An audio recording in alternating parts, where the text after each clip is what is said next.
They say omegas are meant to submit. I learned otherwise the night I held a blade to an alpha king's throat and negotiated my own terms. The council chamber reeked of old wood and older prejudices. I stood before 7 alphas, who decided my fate over breakfast. My spine straight despite the weight of their stares. They expected tears. Begging, maybe.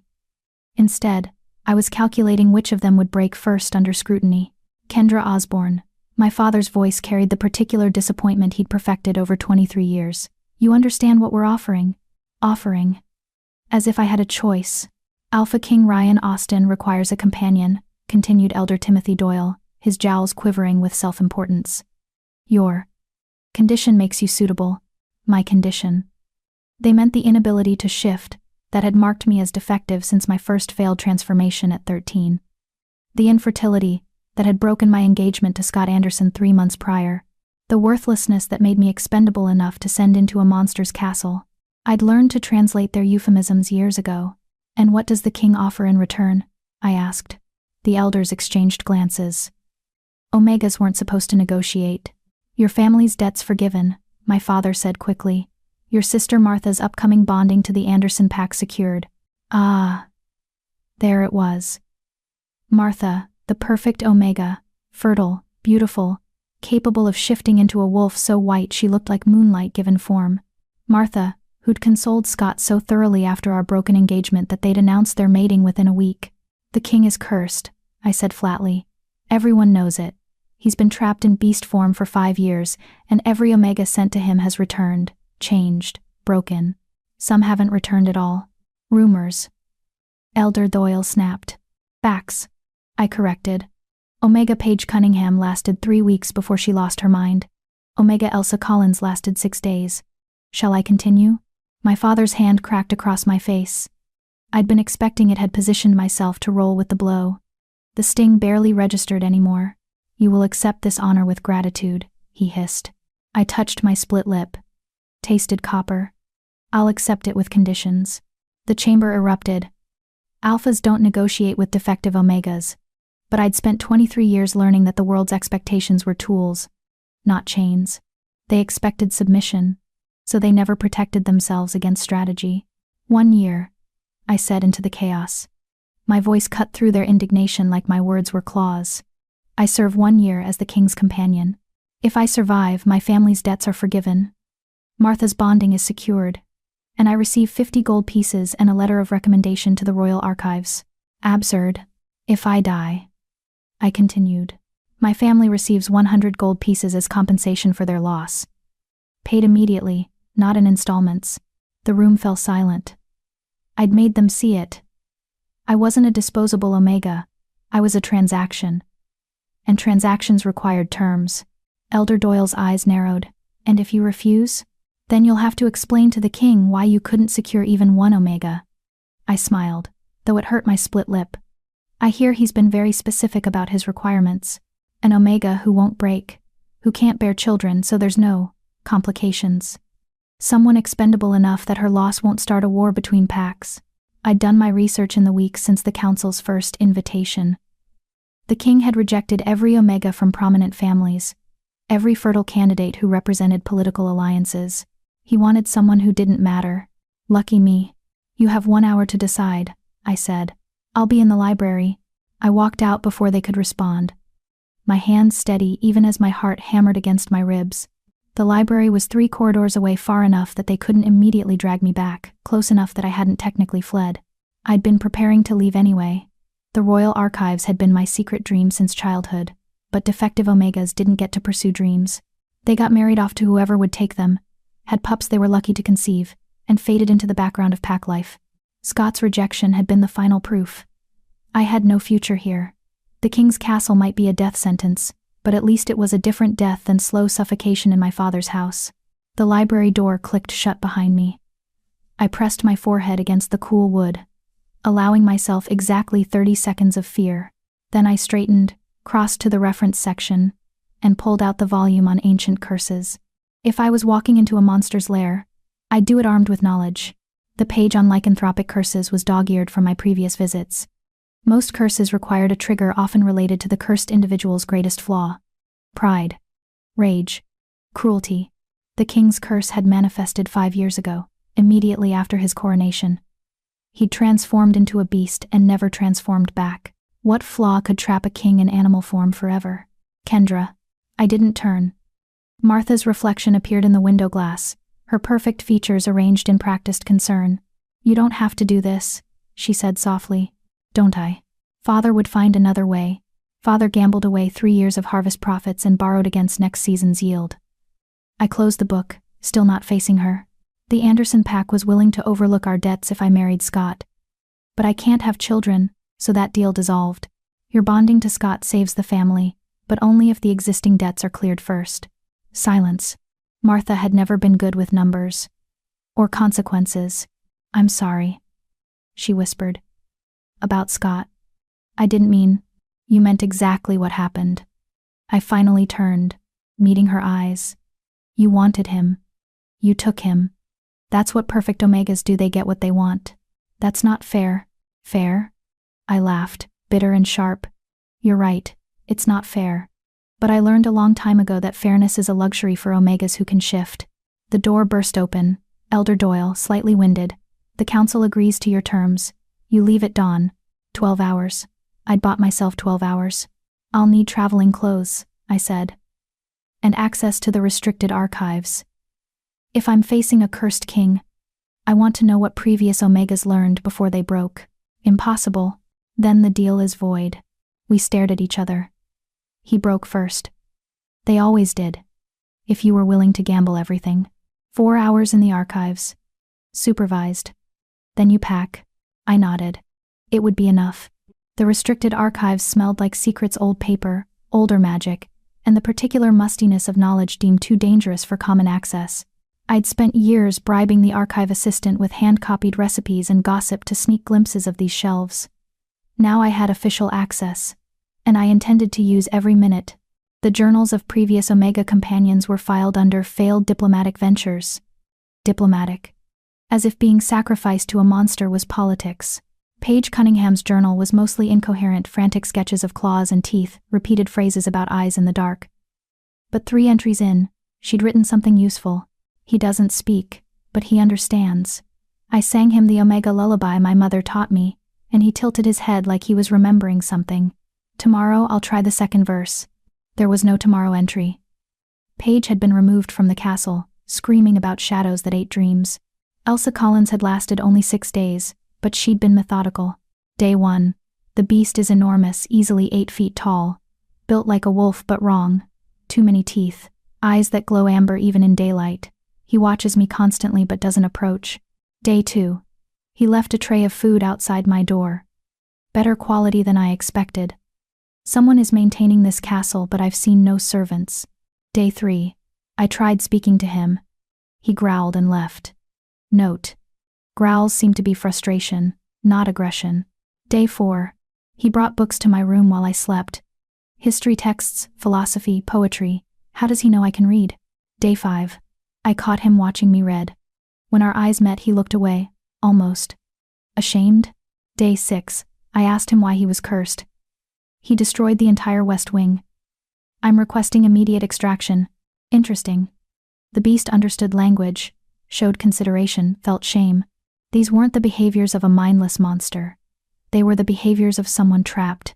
The final journal was from an Omega I didn't recognize, Alma Yoder. She'd lasted 2 months longer than anyone else. Week 1.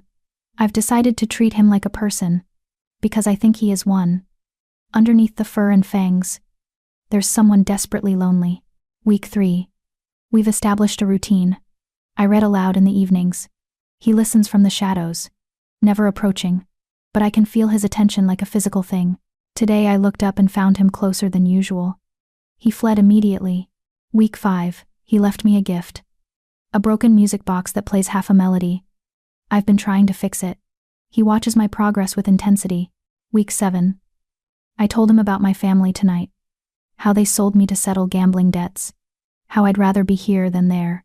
He made a sound, not a growl. Almost like a whimper. When I looked up, he was gone. Week 8. I woke to find the music box fully repaired on my nightstand. He fixed it. For me. I think I'm beginning to understand the curse. The journal ended there. According to the archive notes, Alma had requested to stay, but her family had demanded her return for a more profitable bonding arrangement. She'd been dragged from the castle screaming, but not with fear, with fury. I closed the journal, pieces clicking into place. The king wasn't a monster who'd been cursed. He was a man who'd been cursed into becoming a monster, and every omega sent to him had either broken under the isolation or begun to see his humanity, at which point they were removed before they could do whatever broke the curse. This wasn't a death sentence. It was a trap for both of us. The archive assistant cleared his throat. "Time's up, Miss Osborne." I gathered the journals, memorizing key passages.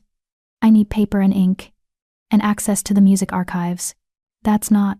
I negotiated archive access. I didn't specify which archives. He sighed but led me to the music collection. I found what I needed quickly. The complete Omega lullaby page had mentioned. Most Omegas only knew the first verse, a soft melody about moonlight and safety, but the original had 7 verses, each more complex than the last, telling the story of an Omega who'd tamed a wolf king with patience and song. Interesting choice of curse break, if that's what it was. I copied the lyrics quickly, my handwriting cramped but legible. The final verse made my breath catch. "And when the wolf king learned to see, beyond what eyes alone could show, he found that strength and tenderness were not opposing forces, no. The Omega who refused to kneel taught him that love means standing tall, and in that lesson, both were freed from pride and fear that bound them all." The Omega who refused to kneel. I folded the paper carefully and tucked it into my sleeve. Dawn came too quickly. I stood in the courtyard with a single pack of belongings, practical clothes, the copied songs, and 3 books I'd borrowed without asking. My family watched from the doorway. Martha was crying. My father looked relieved. The carriage was black lacquer and old magic. No driver visible, but the horses stamped impatiently, breath misting in the cold air. "Last chance to reconsider," Elder Doyle said, though his tone suggested he hoped I wouldn't. I climbed into the carriage without responding. The door shut itself. The horses began moving without command. As we rolled through the gates, I didn't look back. I'd spent 23 years in that house, and I'd learned everything it had to teach me: how to make myself small, how to hide intelligence behind submission, how to survive in spaces that saw me as defective. The king's castle would be different, worse probably, but at least it would be mine to navigate. I pulled out the song lyrics and began to memorize the verses. If I was going to tame a monster or free a man, I'd do it on my own terms. The Omega who refused to kneel. I smiled, tasting blood again from my split lip. Perfect. Chapter 2. The dark castle hides a broken king. The journey took 3 days, though time felt strange inside the enchanted carriage. No stops for food or rest provisions appeared on the velvet seat beside me each morning, and exhaustion pulled me into sleep each night despite my determination to stay alert. Magic, clearly, though I'd never experienced anything this sophisticated. I used the time productively. Memorized all 7 verses of the lullaby. Reviewed everything I'd learned about curses and their breaking conditions. Planned opening strategies for meeting the Beast King, ranking them by likelihood of survival. On the 3rd afternoon, the castle appeared. It wasn't what I expected.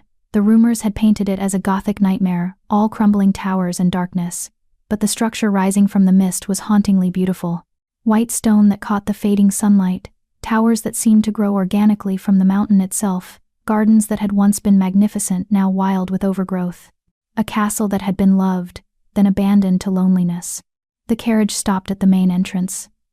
The door opened itself. I stepped out, my boots crunching on gravel that hadn't seen maintenance in years. The horses vanished the moment my belongings touched the ground. There 1 second, gone the next, leaving only dissipating mist.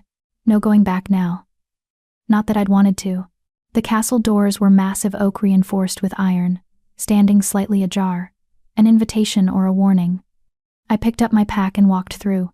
The entrance hall stole my breath. Vaulted ceilings painted with constellations. A grand staircase splitting into 2 curves.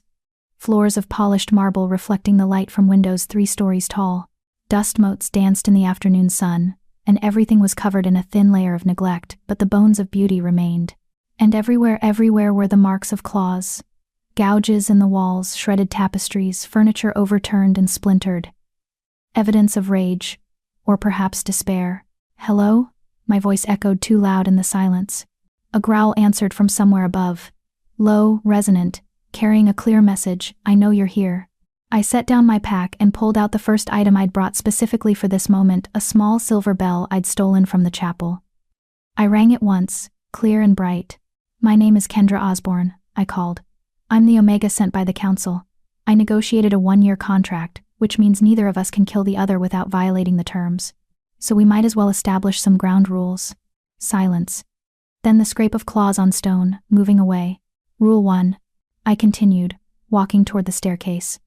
I will not cower in whatever room you assign me. I'm here for a year, and I refuse to spend it as a prisoner. I'll explore this castle, and you'll tolerate it. A door slammed somewhere on the 2nd floor. Definitely listening then. Rule 2. I read constantly, so I'll need access to your library. I saw one through the window's east wing, 3rd floor. Don't bother denying it exists. I started climbing the stairs, my hand trailing along the banister. The wood was smooth under my fingers, well crafted. Someone had built this castle with care. Rule 3. I cook my own meals. I've read what happened to Omega Elsa when she refused food she thought was poisoned. I'm not that paranoid, but I am practical. Show me the kitchen, and I'll manage. 2nd floor landing. More claw marks, but also something else, scratches that looked almost like writing, as if he'd tried to form letters with his claws and failed. My chest tightened unexpectedly. Rule 4. My voice caught. I cleared my throat. Rule 4. You don't have to hide from me. I've seen the journals. I know you understand language. I know you're not mindless. So let's skip the part where you lurk in shadows trying to terrify me, and I pretend to be terrified. We're both smarter than that. A door at the end of the corridor opened slowly.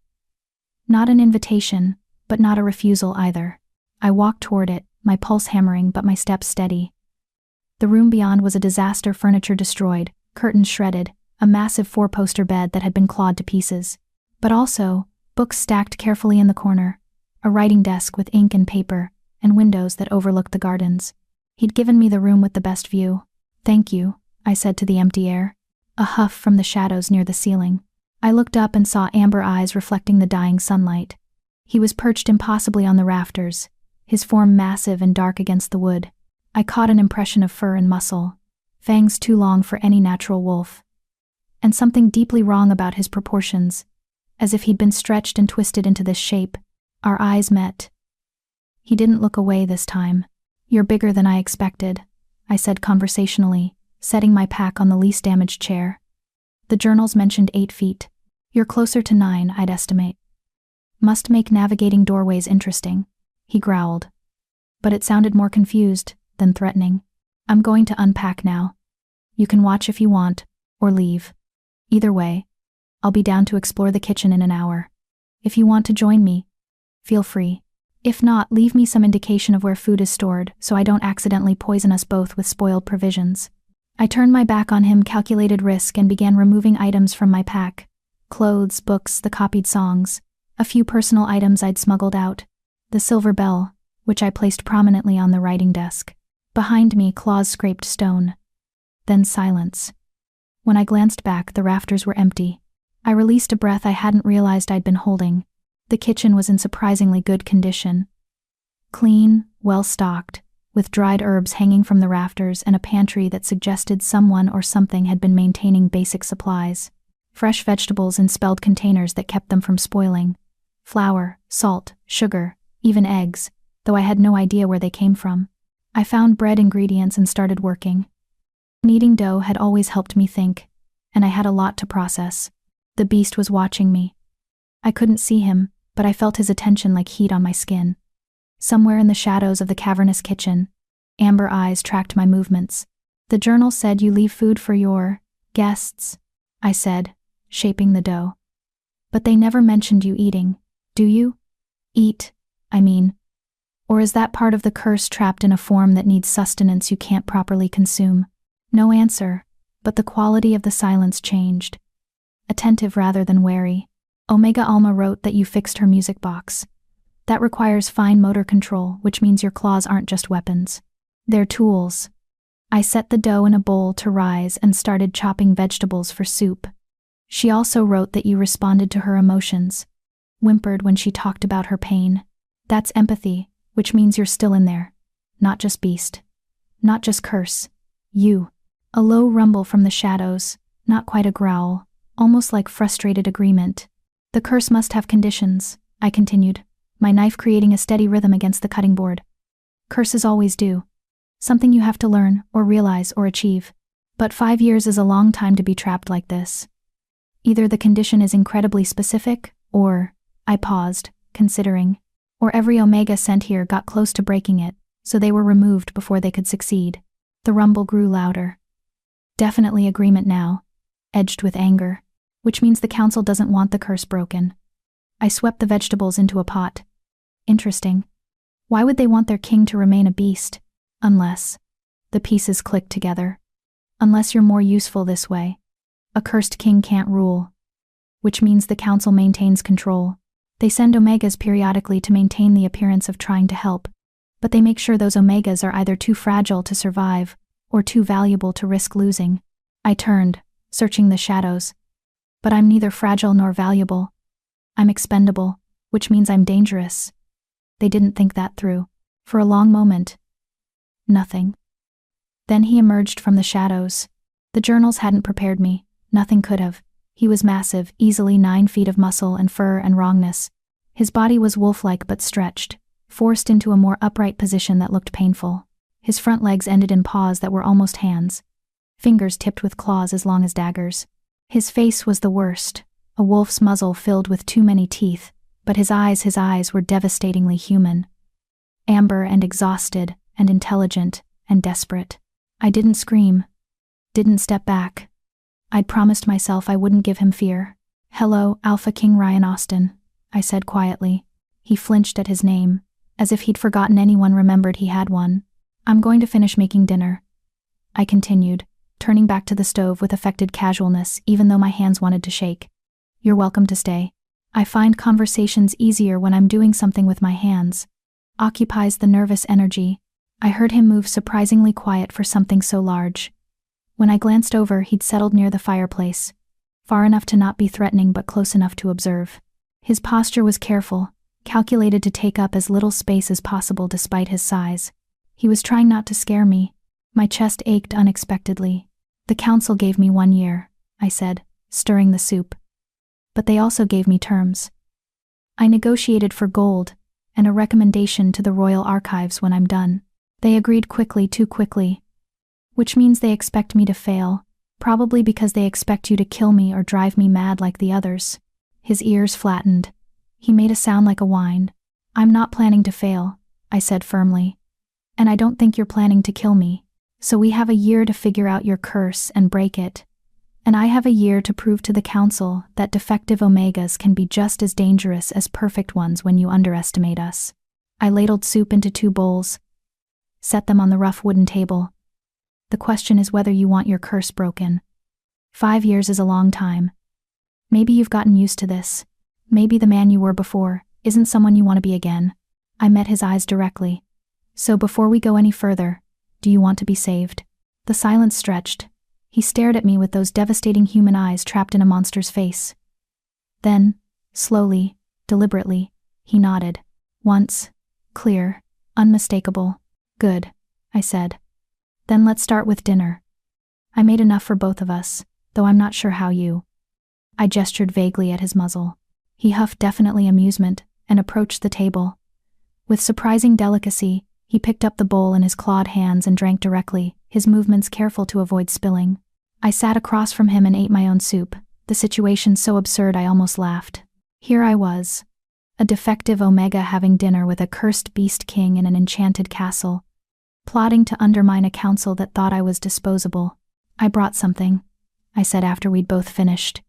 I pulled the folded paper from my pocket. "It's a song. 7 verses. The Omega Lullaby, complete version. Most people only know the first verse, but I found the rest in the music archives." His entire body went still. The last verse mentions an Omega who refused to kneel. I unfolded the paper, smoothing it on the table between us. It talks about teaching a wolf king that strength and tenderness aren't opposing forces, that love means standing tall, and that this lesson freed them both. I looked up. His eyes were fixed on the paper with an intensity that made my breath catch. "I don't know if this song is connected to your curse," I said, But Omega Page tried singing the first verse, and you responded. So tomorrow night, if you're willing, I'd like to try singing all 7 verses. See what happens. He nodded immediately, then stood. For a terrifying moment, I thought I'd made a mistake. But he simply moved to the kitchen entrance, paused, and looked back at me with something like gratitude in his amber eyes.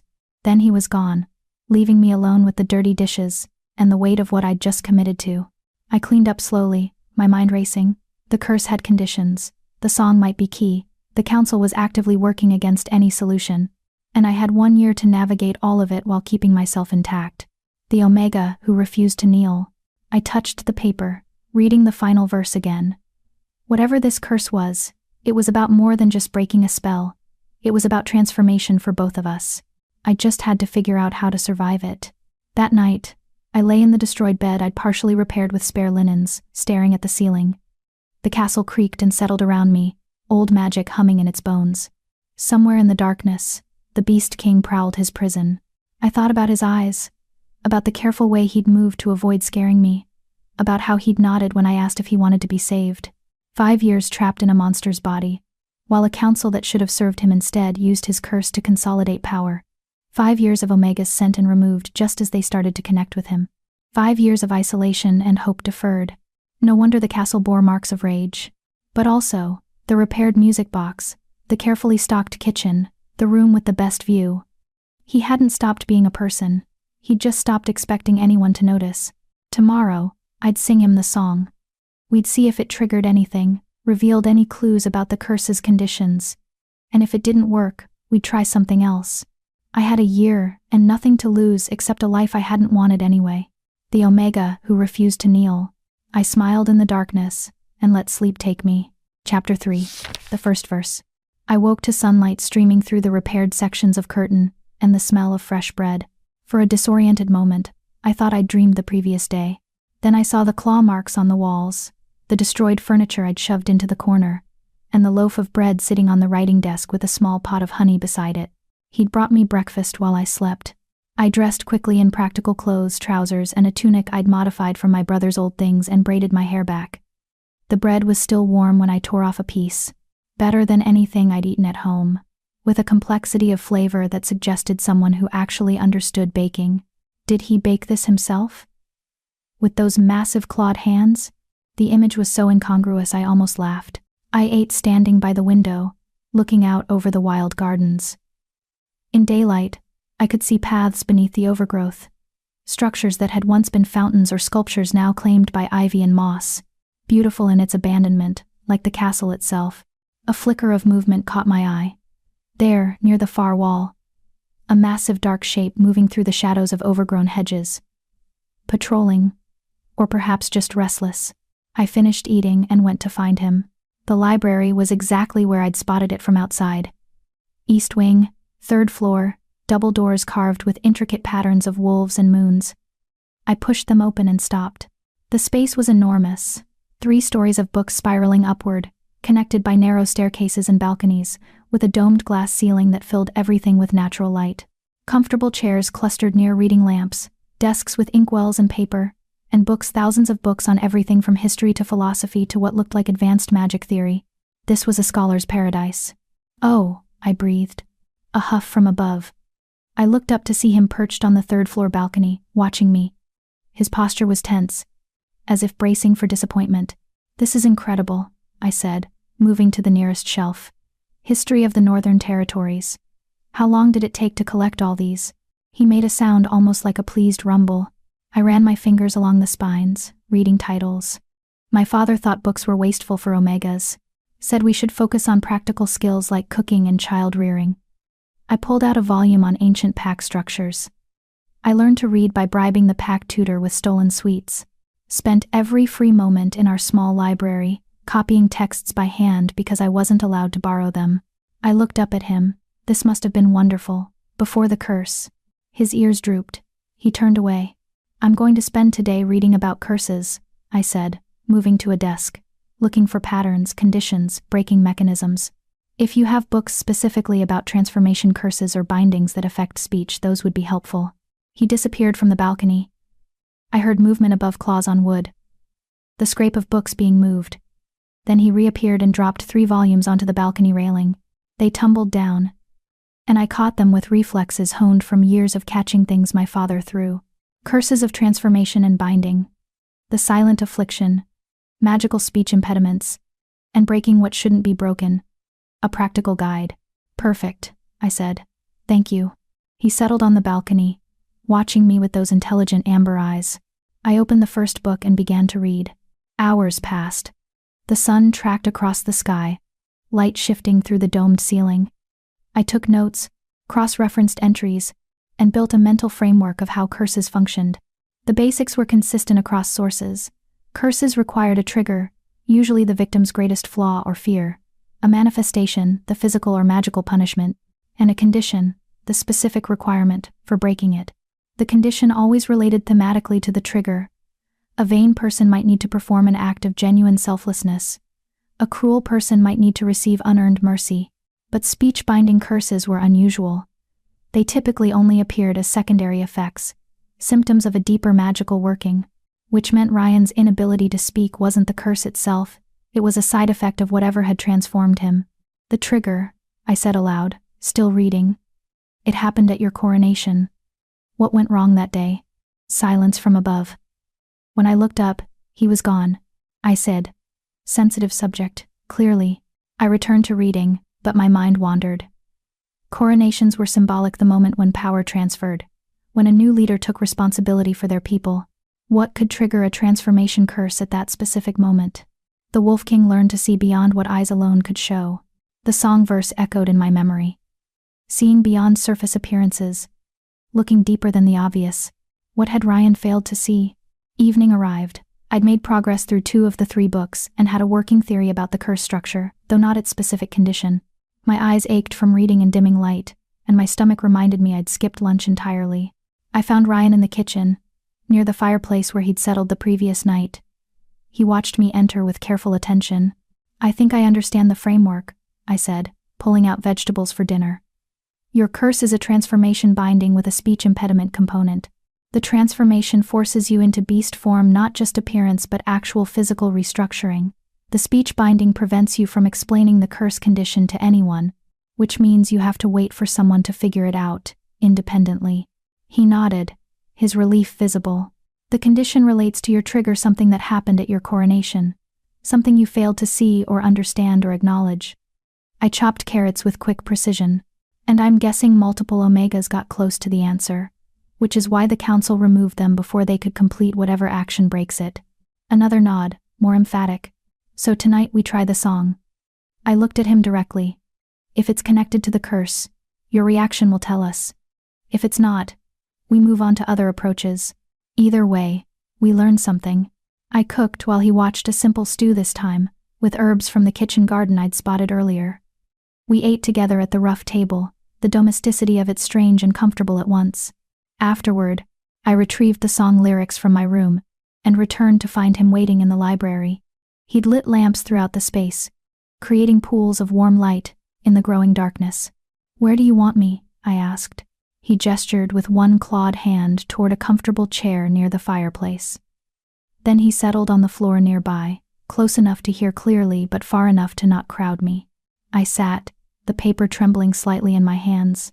I should mention, I'm not a particularly good singer, adequate, but not talented. So if this sounds rough, that's my limitation, not the songs. He huffed. Definitely amusement. I took a breath and began. The first verse was familiar, the one most omegas knew. A simple melody about moonlight and safety, meant to soothe omega children to sleep. My voice was thin at first, uncertain, but it grew stronger as muscle memory took over. When moonlight paints the forest silver, and wolves run wild and free, the omega child sleeps soundly, protected, loved, and seen. Ryan's ears pricked forward. He leaned closer, his amber eyes fixed on my face. The second verse shifted the melody slightly, adding complexity. But there are wolves who've lost their way, who cannot find their home, who wear their strength like armor, and face the dark alone. His entire body tensed. A low whine escaped him. I continued, my voice gaining confidence as I watched his reactions. The omega knows the truth they hide. Behind their walls of pride, that strength without connection leaves only hollow inside. He stood abruptly, pacing. Not threatening, agitated, emotional, I kept singing. The fourth verse was where the story truly began. So Omega sang to Wolf King, a song of truth and pain, of walls we build to hide ourselves, and what we lose and gain. Ryan stopped pacing. His breathing had changed faster, almost labored. The Wolf King heard the Omega's song, and felt his armor crack, for in that voice was understanding. Of all the things he lacked, a sound tore from him, not quite a howl, but close, raw, and desperate, and filled with recognition. I sang the sixth verse, tears pricking my eyes at his reaction. He'd ruled with strength and distance, with walls too high to breach. He'd never let another close, never asked, never reached. Ryan collapsed to his knees, all four legs folding, his massive head bowed. His shoulders shook. The final verse came out as barely more than a whisper. And when the Wolf King learned to see, beyond what eyes alone could show, he found that strength and tenderness were not opposing forces. No, the Omega who refused to kneel taught him that love means standing tall, and in that lesson both were freed from pride and fear that bound them all. Silence, heavy and profound. Then Ryan lifted his head, and I saw wetness on his fur. Tears. The beast was crying. I set down the paper and slowly, carefully, moved to kneel beside him. Not submission, proximity. My hand hovered over his shoulder. "May I?" I asked quietly. He nodded. I touched his fur. It was coarse and thick, but warm. Alive. Beneath it, I felt him trembling. "The trigger," I said softly, "was about isolation, wasn't it? You ruled alone, kept everyone at a distance, built walls so high that no one could reach you." He nodded against my hand. "And at your coronation, someone pointed this out? Or the magic itself recognized it?" Another nod. "So, the curse forces you into a form that makes isolation inevitable, a beast that scares everyone away, and the condition." I thought about the song's message. The condition requires you to let someone close, to show vulnerability, to accept help instead of maintaining perfect independence. He pulled back slightly, meeting my eyes. Then he deliberately lifted one massive paw and placed it over my hand. Gentle despite the claws. A gesture of trust. My breath caught. But the council removes Omegas before you can complete that connection. Before the curse recognizes you've met the condition. His eyes blazed with fury and agreement. "How long do we have?" I asked. "Before they decide I've been here long enough and try to remove me?" He held up his paw, claws extended. 5 months? He shook his head, made a gesture like the sun rising and setting. 5 weeks. My stomach dropped. "That's not much time." He lowered his paw, looking defeated. "But I'd negotiated a year. The council had agreed to a year, which meant either they planned to break the contract, which would cost them politically, or they had another way to end this before 5 weeks passed. They'll try to make me leave willingly," I realized. "Or make me break the contract terms. Give me a reason to request extraction." Ryan's ears flattened. He knew. "Then we have 5 weeks to break your curse and dismantle their scheme." I stood, helping him up, absurd, given his size, but he let me.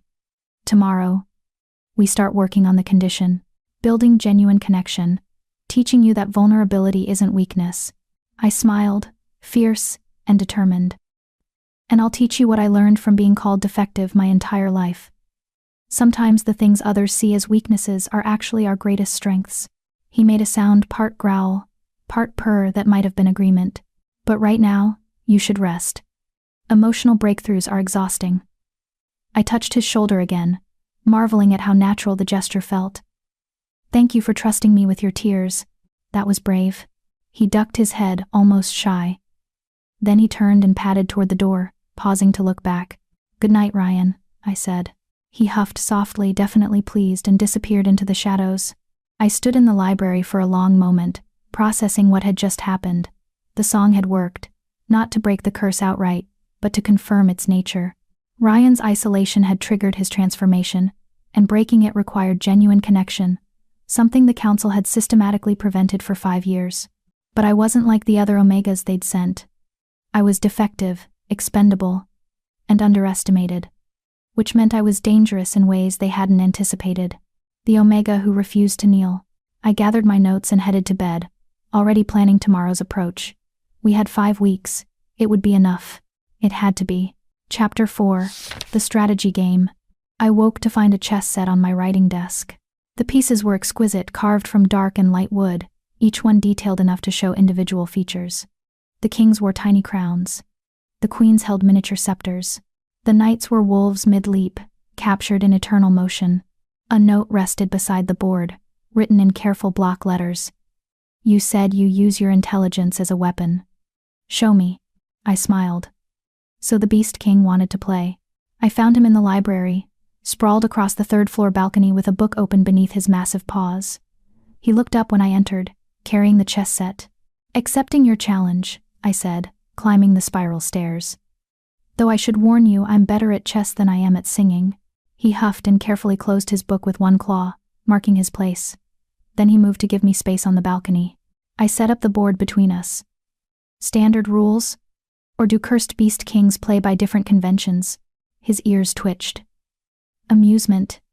He gestured for me to choose my color. I took black, the defensive position, and moved my pieces into starting formation. He studied the board with intense focus, then moved a white pawn forward. Classical opening. Cautious. My father taught me chess when I was 7, I said, countering with my own pawn.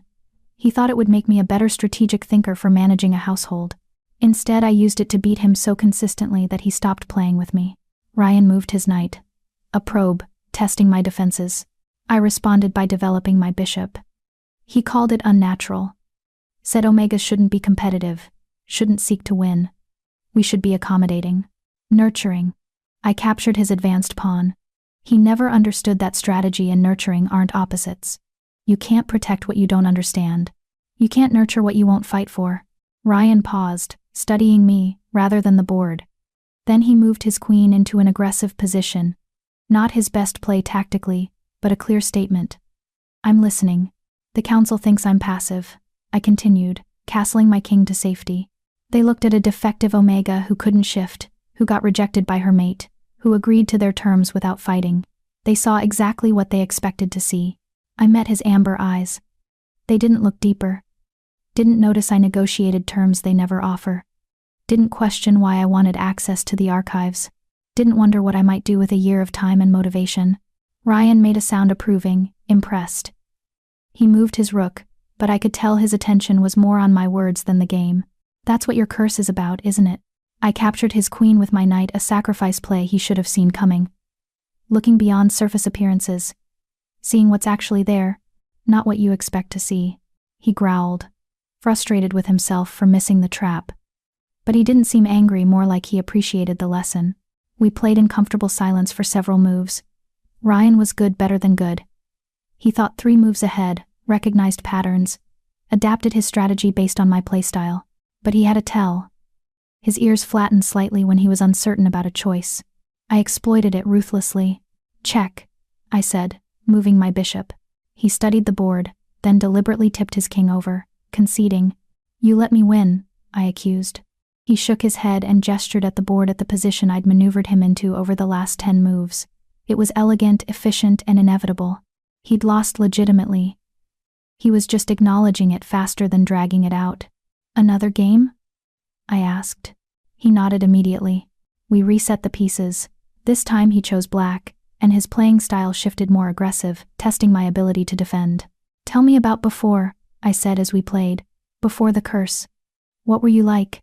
He paused, then moved a piece almost angrily. That bad? I captured his pawn. Or that different from who you are now? He made a gesture, claws spreading wide, then contracting that somehow conveyed distant, closed off, unreachable. The song said you ruled with walls too high to breach, I said softly. Why? For a long moment, he didn't move. Then, carefully, he used one claw to scratch letters into the dusty floor beside the board. Safer. My chest ached. Safer for you, or safer for others? He wrote. Both. Alphas are supposed to be strong, I said, understanding. Unshakable. Perfect leaders who never need help, never show weakness, never let anyone see the cracks. He nodded, looking miserable. My father used to say something similar about omegas. We're supposed to be soft, accommodating. Perfect nurturers who never question, never want more, never let anyone see our ambitions. I moved my queen decisively.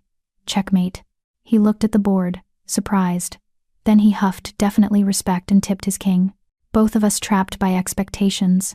I said, you couldn't show vulnerability, because alphas must be strong. I couldn't show strength because omegas must be gentle. And both of us ended up isolated because of it. Ryan met my eyes, and I saw recognition there. Understanding, we were mirrors of each other, two people crushed by different sides of the same coin. Want to know what I think? I started resetting the pieces. I think the curse isn't punishment, it's a teacher, forcing you to need help, forcing you to be vulnerable, showing you that connection doesn't make you weak, it makes you whole. He was very still, processing, and I think breaking it requires you to genuinely accept that lesson. Not just intellectually understand it, but feel it, believe it. I positioned the final piece, which means we need to build real trust between us, not just strategy or negotiation, but actual friendship. I looked up at him. Are you willing to try that? Knowing it means showing me parts of yourself you've probably never shown anyone? For a long moment he stared at me with those devastating amber eyes. Then, slowly, he extended one massive paw and placed it over my hand on the board. His claws were careful, his touch gentle. Yes. He was willing. Good, I said, squeezing his paw carefully. Then let's start with this. Every day, we play chess. And during each game, you tell me one true thing about yourself. Something real. It doesn't have to be big, just honest. He nodded, then carefully pulled his paw back and scratched in the dust. You too. Fair, I agreed. One truth for one truth. Deal? He touched his paw to mine again. Sealed. We played 4 more games that day. I won 3. He won 1 through a brilliant mid-game gambit I hadn't seen coming. During the second game, he wrote, I liked gardening. Before. I looked out the library windows at the wild, overgrown gardens. You built those? He nodded. They're beautiful, I said honestly. Even abandoned.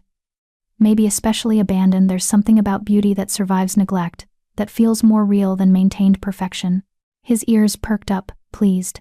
During the third game, I told him I wanted to be a scholar, study history and language and magic theory. But my father said it was wasteful, that I should focus on being a good mate and mother. I moved my rook. When I couldn't have children, I thought maybe I'd finally get to pursue it. Instead, I just became more worthless to him. Ryan growled not at me, but at the idea. He wrote, not worthless. I know that now, I said. Took me a long time to learn it though. During the 4th game, he scratched. Parents died when I was 12. Raised by council. That's why they have so much power, I realized. You were king in name, but they controlled everything while you were young. He nodded grimly.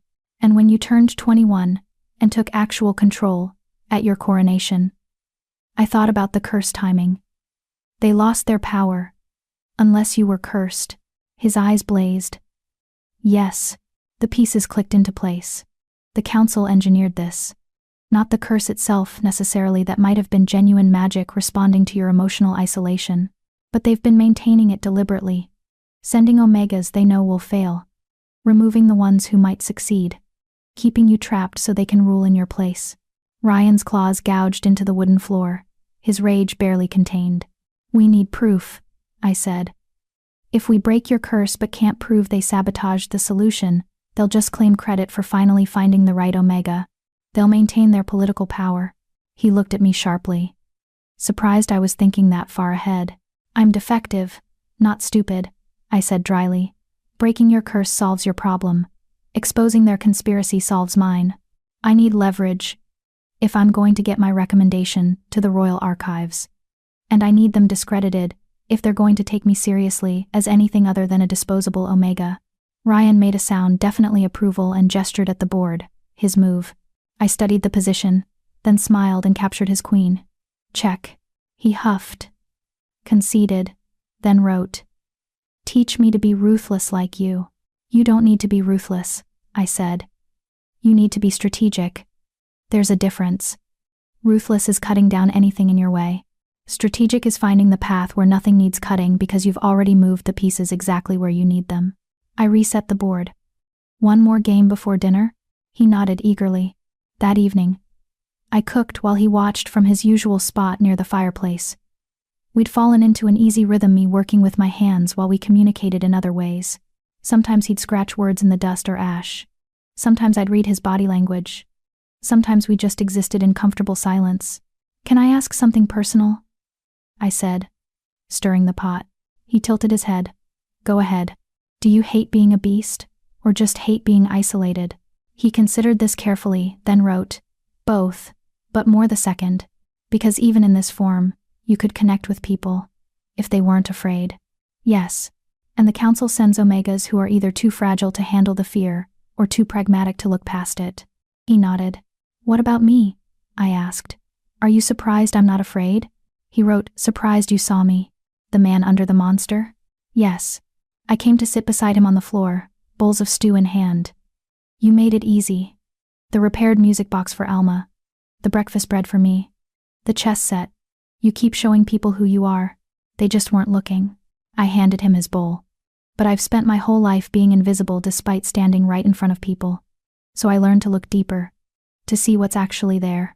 We ate together, and I felt something shift between us. Not attraction, not yet, maybe not ever in the traditional sense, but genuine friendship, trust, the beginnings of the connection his curse required. "Tomorrow," I said, "I want to try something. Will you show me the gardens? Teach me what you were growing?" His entire body language brightened. He nodded enthusiastically. "And maybe we can start clearing some of the overgrowth. Work on it together." I smiled. Seems metaphorically appropriate, tending to something beautiful that's been neglected, helping it grow again. He touched my shoulder gently with one paw. "Thank you." "For what?" "Seeing. Staying. Trying." "You're welcome," I said softly. "Though honestly, you're giving me as much as I'm giving you. Maybe more." He tilted his head, confused. "A place where my defects don't matter, where my intelligence is valued, where I can be myself without apology." I met his amber eyes. "That's worth more than gold or recommendations or anything the council offered me." For a long moment we just looked at each other, defective Omega and cursed King, two broken pieces that somehow fit together. Then Ryan did something unexpected. He lowered his massive head and rested it gently against my shoulder. Not aggressive, not threatening, just contact, connection, trust. I lifted my hand slowly and rested it on his head, scratching carefully behind his ears. He made a sound I'd never heard before. A deep, resonant purr that vibrated through his whole body. "We're going to break this curse," I told him. "And then we're going to make the council regret underestimating both of us." His purr deepened. Agreement and anticipation.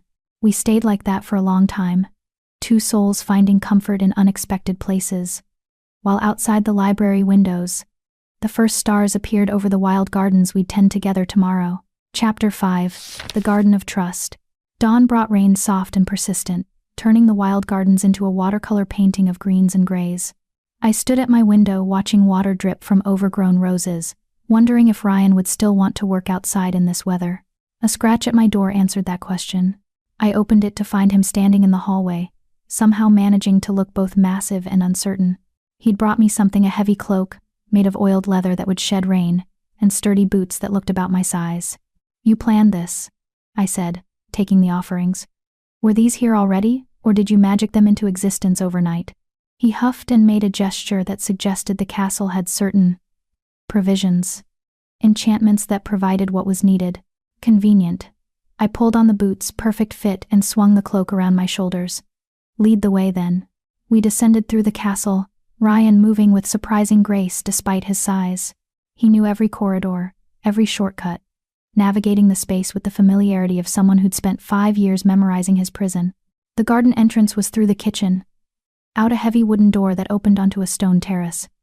The rain intensified the smell of earth and growing things, and I breathed it in deeply.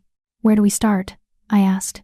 Ryan moved down the terrace steps and along a path barely visible beneath encroaching vines.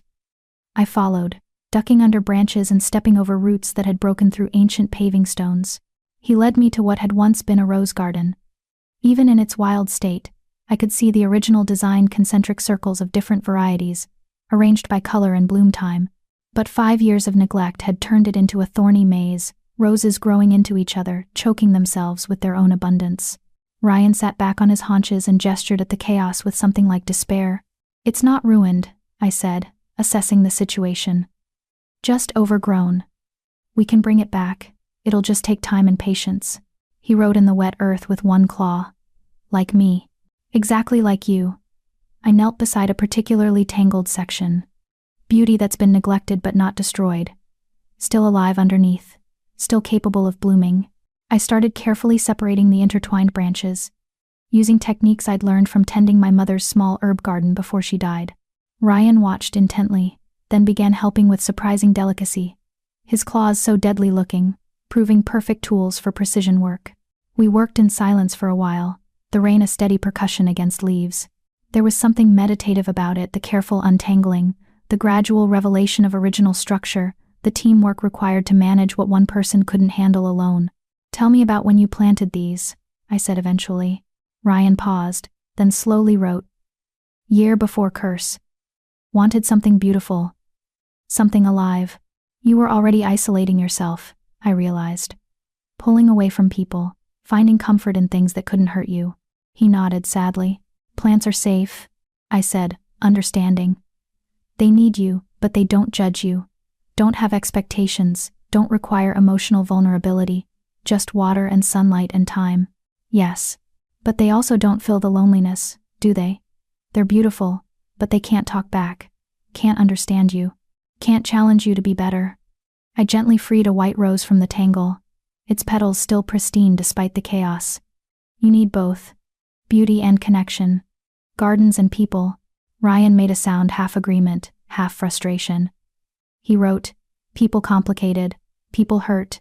People do hurt, I agreed, moving to the next section. My father hurt me every time he looked at me with disappointment. Scott hurt me when he chose Martha. The council hurt you by using your curse for political power. I sat back on my heels, looking at him directly. But people also heal. They surprise you. They see things you can't see in yourself. They make you laugh when you thought you'd forgotten how. I smiled. They play chess with you and lose gracefully.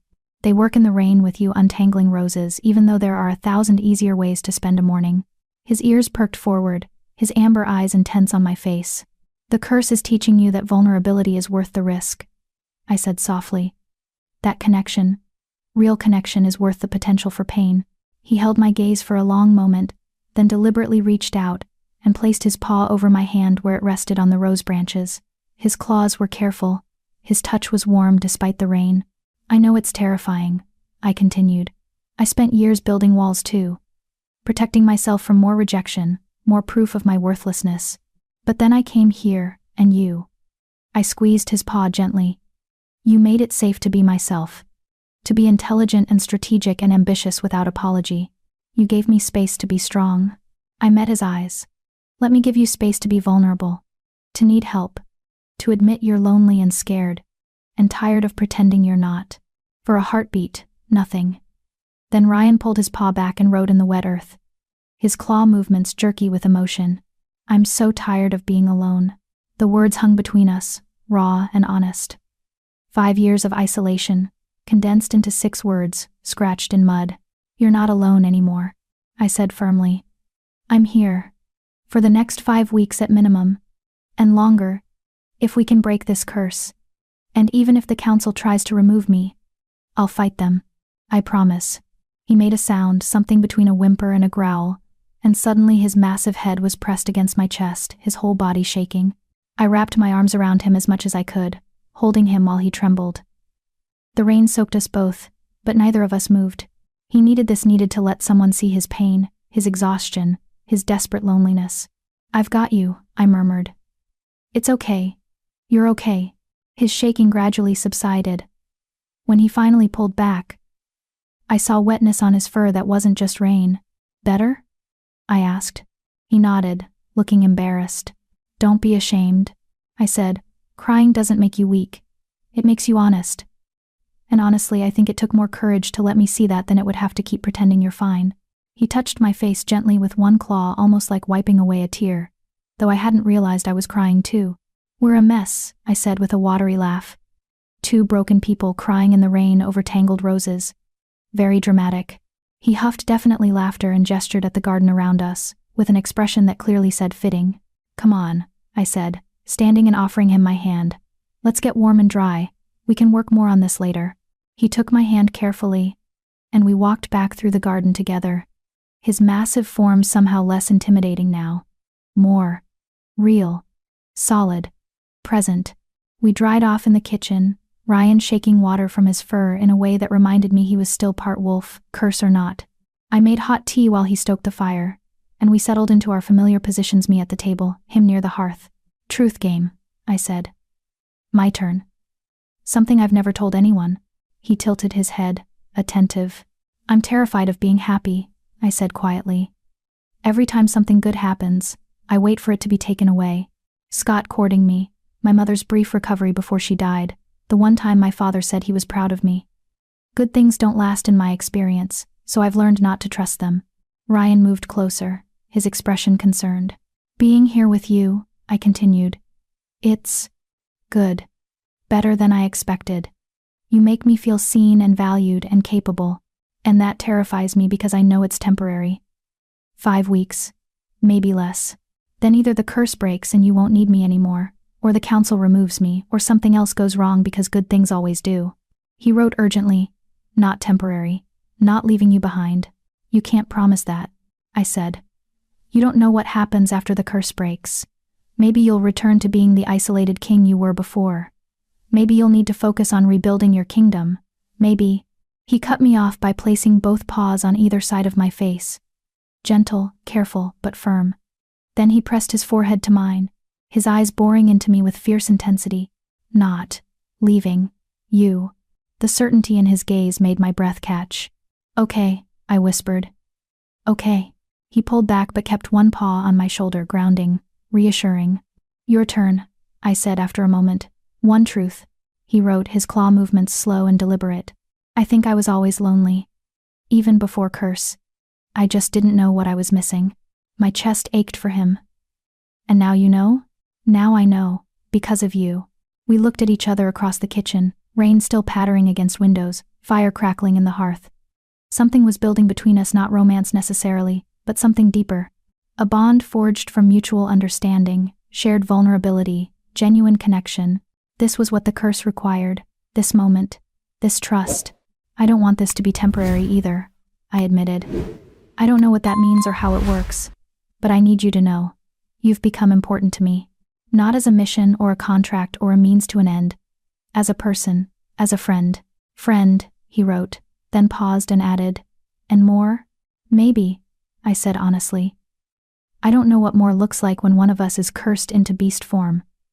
But I'm willing to find out if you are." He touched my hand gently. Willing. We spent the afternoon in the library, reading companionably in parallel. Ryan had given me a book on ancient Omega magic, something I'd never had access to before, as most packs considered it too dangerous for Omegas to study their own power. "This is fascinating," I said, looking up from a chapter on Omega bonds. "It says Omegas used to be mediators, peace weavers. We could sense emotional currents and help resolve conflicts before they escalated." Ryan looked up from his own book, interested. But as pack structures became more hierarchical, Omega abilities got reframed as weakness. Too emotional instead of emotionally intelligent. Too soft instead of capable of gentleness and strength. We went from powerful to powerless because our power threatened the prox, alpha dominant system. I read further. Some Omegas could even break curses through emotional bonds, by truly understanding the cursed individual and helping them understand themselves. I looked up at him. "That's what we're doing, isn't it? Building the bond that breaks your curse?" He nodded, his eyes intent. "Which means the council isn't just keeping you cursed for political power. They're also suppressing Omega abilities, proving that Omegas are disposable, fragile, incapable of the magic we used to wield." I felt anger rising. "They're using your curse to reinforce their entire power structure." Ryan growled agreement, his tail lashing. "When we break this curse," I said, "we're not just freeing you, we're proving that Omegas still have power. That we're not weak or disposable or less than. We're showing that the old ways connection, emotional intelligence, bonds built on trust, are stronger than their hierarchy." "Yes," he wrote emphatically. "Show them, prove them wrong. Together," I said. "Together." That night, I sang to him again, Not the full 7 verses, just the final one, the verse about the Omega who refused to kneel. Ryan listened with his eyes closed, his breathing deep and even. When I finished, he opened his eyes and wrote, "That's you." "That's us," I corrected. "You're learning to accept help. I'm learning to trust that good things can last. We're both refusing to kneel to the expectations that trapped us." He moved closer, settling beside my chair. After a moment's hesitation, I reached out and rested my hand on his head, scratching gently behind his ears the way I'd learned he liked. His purr started immediately, that deep, resonant sound that vibrated through his whole body. "We're going to figure this out," I told him. "The curse, the council, all of it. Because you're not alone anymore, and neither am I." He pressed closer, his warmth solid and real against my side. Outside, the rain had stopped. Through the library windows, I could see stars emerging between clouds, bright points in the darkness. 4 weeks left. 4 weeks to deepen our bond, gather evidence against the council, and break a curse that had held for 5 years. It should have felt impossible. Instead, it felt inevitable. The Omega who refused to kneel, and the king who was learning to be vulnerable. We were going to change everything. Chapter 6. The Library Confession. 3 weeks passed in a rhythm of gardens and chess games, cooking and conversation, gradual trust deepening into something neither of us had words for. Ryan taught me the garden's secrets, which roses bloomed earliest, which herbs needed shade, how to prune without damaging next season's growth. I taught him that vulnerability wasn't weakness, that asking for help was courage, that being needed didn't diminish his strength. We played chess every evening. Our skill levels had equalized as I learned his strategies and he learned to read my tells. The games became less about winning, and more about the conversation that happened around them, truths traded like captured pieces, honesty the real victory condition. I told him about my mother's death when I was 15, how she'd been the only one who believed my defects weren't failures, how losing her meant losing the only person who saw value in me. He told me through laborious scratching in the ash about the pressure of inheriting a crown at 12, how the council had molded him into their perfect puppet king, how he'd built walls so high he'd forgotten what connection felt like. The gardens slowly emerged from their wild state. The roses bloomed white and red and pink, their fragrance filling the air. We worked side by side, clearing paths, repairing trellises, coaxing beauty back from neglect. And through it all, something grew between us. Stronger than friendship, deeper than alliance. A bond I felt in my chest when he entered a room, in the way my body relaxed when he was near, in how his absence created an ache I'd never experienced before. But we never named it, never pushed beyond the careful boundaries we'd established. He was cursed. I was temporary. Naming what we felt would only make the inevitable separation harder. Then, on the 21st night, everything changed. I'd been searching the library for books on council procedures, looking for evidence of their manipulation, documentation of previous Omega visits that might prove their pattern of interference. Ryan was with me, helping reach the highest shelves with his considerable height advantage. "There should be official records," I said, scanning spines. "Correspondence about Omega selections, extraction orders. Something that shows." My hand brushed against a book that felt different. Warmer. I pulled it out and gasped. It was a journal. Leather-bound, with Ryan's family crest embossed on the cover. "Is this yours?" I asked, holding it up. He went completely still. Then slowly, reluctantly, nodded. "From before the curse?" Another nod. His ears flattened, and he looked away. "May I read it?" For a long moment, he didn't respond. Then, with clear reluctance, he gestured permission. I opened to the first page. The handwriting was neat, controlled, so different from the desperate scratches he used now to communicate. "Day of coronation. I am 21 today. A king in truth, no longer just in name. The council fought me on every reform I proposed during the ceremony planning. They want a puppet. I intend to show them otherwise." I flipped forward, scanning entries. The council blocked my proposal to restructure Omega rights, called it radical and dangerous. Elder Doyle suggested I focus on finding a mate instead, as if producing heirs is more important than justice. Further still, I've been reviewing the old texts. Before the council system, packs operated differently. Alphas and Omegas shared power, each bringing different strengths. What happened? When did we become this broken? You were trying to change things, I said softly. Even then, Ryan made a sound, bitter agreement. I kept reading, watching his frustration grow across the pages. Proposals rejected, ideas dismissed. A young king increasingly isolated by advisors who wanted control, not change. Then I reached the final entry. Coronation Day. They don't see me. Any of them. They see a crown. A bloodline. A tool for maintaining their power structure. Elder Doyle actually said I should embrace my alpha nature and stop thinking like an omega. As if intelligence and compassion are weaknesses.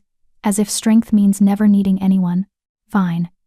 If they want an alpha who needs no one, I'll give them exactly that. I'll rule alone. I'll prove I don't need their counsel, their approval, their support. I'll show them that one strong king is worth more than their entire corrupt system. I will need nothing and no one. I will be untouchable. The handwriting ended there. In the margin, added later in a shakier script. I was such a fool. I closed the journal carefully, my hands trembling. The curse triggered because you decided to embrace isolation. To prove you needed no one. Ryan's entire body sagged. He nodded miserably. And the universe or the magic, or whatever governs these things, gave you exactly what you asked for. A form that guaranteed you'd be alone. That made needing others inevitable while making connection nearly impossible. He covered his face with his paws, a gesture so human it made my chest ache. Ryan, I said gently, look at me. He didn't move. Please. Slowly, he lowered his paws. His amber eyes were devastated. You were 21, I said firmly. Angry and frustrated, and backed into a corner by people who should have supported you. You made a mistake. A big one, yes. But an understandable one. He shook his head violently and began scratching in the floor. Destroyed everything. My fault. All my fault. The curse is your fault. I agreed. Your pride, your defensive isolation that triggered it. But what happened after? The council using your curse for power? Sending omegas they knew would fail? Removing the ones who might succeed? That's on them, not you. Still my fault they had the opportunity. Maybe, I said. But you've spent 5 years paying for that mistake. 5 years trapped and alone and desperate. At what point does the punishment become excessive? He looked at me with something like hope. You've learned the lesson, I continued. You know now that isolation isn't strength. That needing others doesn't make you weak. That vulnerability and power aren't opposites. I moved closer. You've changed, Ryan. The king who wrote that final entry wouldn't have brought me breakfast. Wouldn't have played chess with me. Wouldn't have let me see him cry in the rain. But what if I change back? He wrote desperately. When curse breaks. What if I become him again? You won't. I said with absolute certainty. How do you know? Because that king was alone, and you're not alone anymore. I reached out and took his massive paw in both my hands. You have me. And even after the curse breaks, even after I leave this castle, if I leave you'll remember what this feels like. Connection, trust, being known and accepted anyway. He stared at our joined hands, his breathing uneven. The curse made you need people, I said softly. But I'm going to make sure you want them. That you choose connection not because magic forces you to, but because it makes life worth living. Kendra. He wrote with his free paw, the letters shaky. I need to tell you something. Okay. The bond. Between us. I think it's more than friendship. My heart stuttered. I know. His eyes widened. You know? I've known for a while, I admitted. I feel it too. Like you're a magnet, and I'm iron filings, constantly pulled toward you. Like there's a string tied around my ribs that connects to yours. Why didn't you say anything? Because I'm terrified, I said honestly. Every good thing in my life has been taken away. And you're Ryan. You're the best thing that's ever happened to me. Which means losing you will destroy me. He pulled me closer, wrapping his other arm around me carefully. Not losing me. You keep saying that. But what happens when the curse breaks? You'll be king again. You'll have responsibilities, political obligations, a kingdom to rebuild. And I'll be.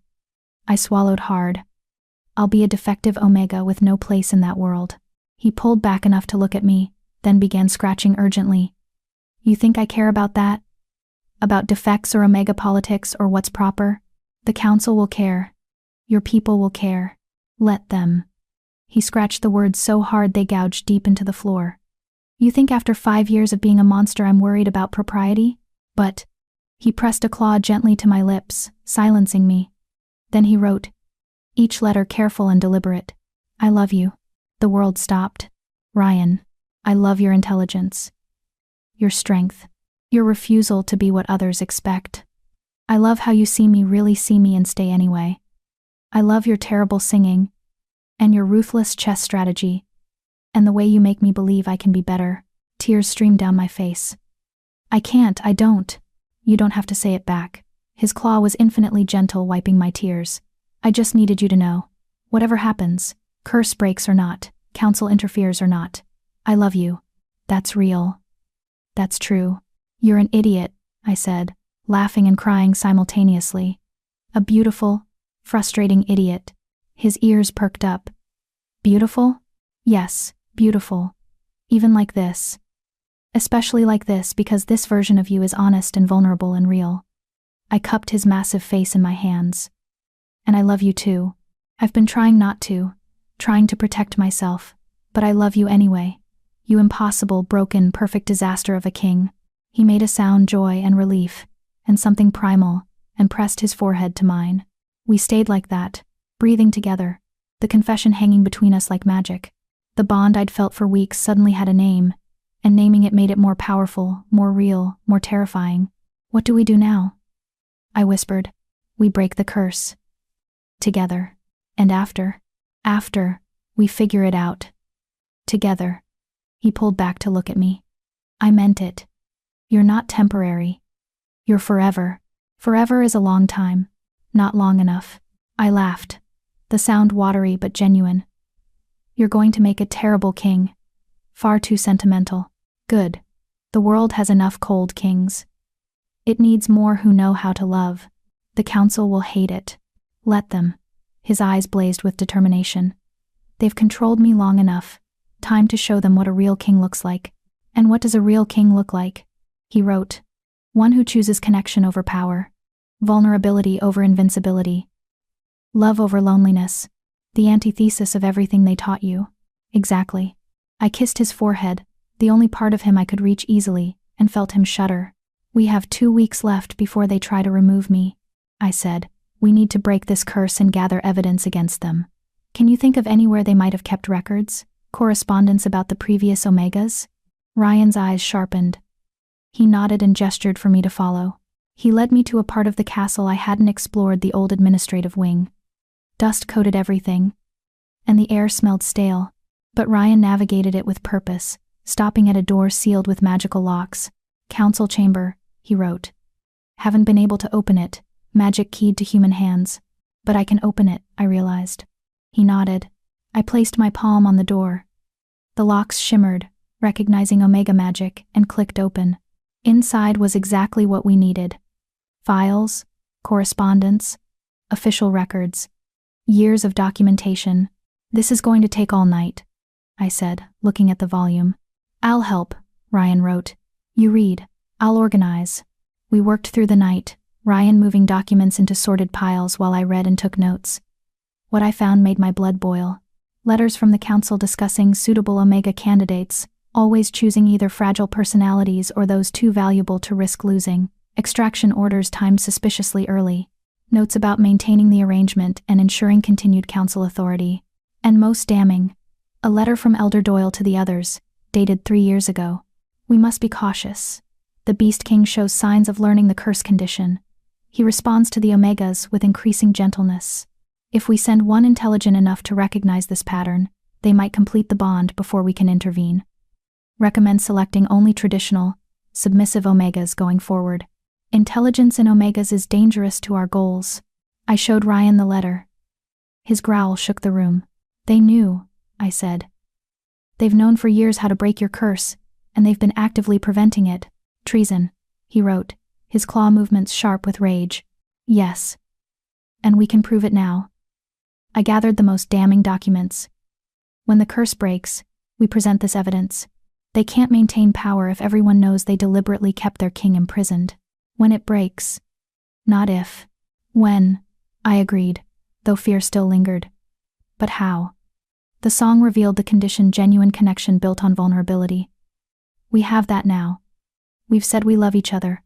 What else do we need? Ryan studied me for a long moment, then wrote, "The song says, both were freed. Not just me. You too. What do I need to be freed from? Believing you're not enough. Believing good things don't last. Believing you're disposable." I stared at him. That's not part of your curse. No. But it's part of yours. He touched my face gently. The magic knows. For this to work, we both have to be free. You have to believe you deserve this. Deserve me. Deserve forever. My chest tightened. I'm trying. I know. And I'll keep proving it until you do. Dawn light was filtering through the windows. We'd spent the entire night in the council chamber, but instead of exhaustion, I felt energized. Purposeful. 2 weeks, I said. 2 weeks to break your curse and mine. To free us both and burn down their corrupt system. Together, Ryan wrote. Together, I agreed. He pulled me close, and I wrapped my arms around him as much as I could. He was massive and warm and mine. And for the first time in my life, I let myself believe that good things could last, that I could be enough, that forever was possible. The Omega who refused to kneel and the King who learned to love. We were going to rewrite every rule they'd tried to bind us with. Chapter 7, The Separation. I woke to silence. Not the comfortable quiet of Ryan reading in the library or working in the gardens. A wrong silence. An absence that felt like a wound. I bolted upright, my heart hammering. Ryan? Nothing. I threw on clothes and ran through the castle, checking every room we'd made ours over the past weeks. The library empty, the kitchen cold, no fire lit. The garden still, no massive shadow moving through morning mist.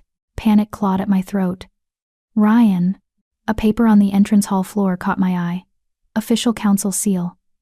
My hands shook as I picked it up. By order of the Council of Elders, the Omega Kendra Osborne's contract is hereby terminated effective immediately. The experiment has failed. Extraction will occur at noon. Any resistance will result in forfeiture of agreed compensation. Additionally, Alpha King Ryan Austin has been transferred to secure location for his own protection and the safety of the kingdom. No further Omega placements will be attempted. The paper crumpled in my fist. They'd taken him. Somehow, overnight, they'd broken into the castle and taken him. But how? The castle had protections, magic that should have alerted us. Unless someone had inside access.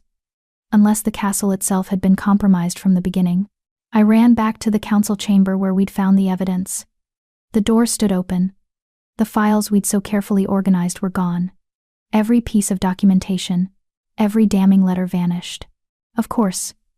They'd known we found their records, had probably been monitoring us somehow, and they'd acted before we could use the evidence against them. A sound from outside, hoofbeats and carriage wheels. They were coming. I had maybe 10 minutes. My mind raced through options.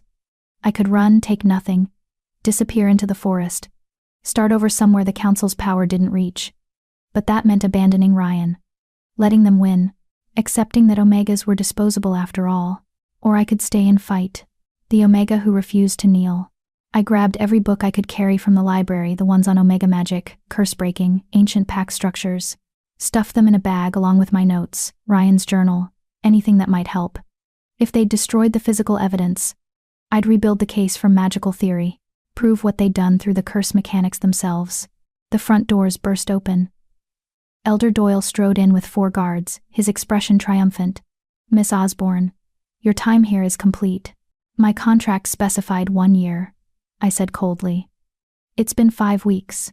The contract also specified that you would serve as companion to the king. The king has been relocated. Therefore, your services are no longer required." His smile was vicious. "You should be grateful. Most Omegas don't survive this long. Where is he? That's not your concern. Where is he? Somewhere you cannot reach him." Doyle gestured to the guards.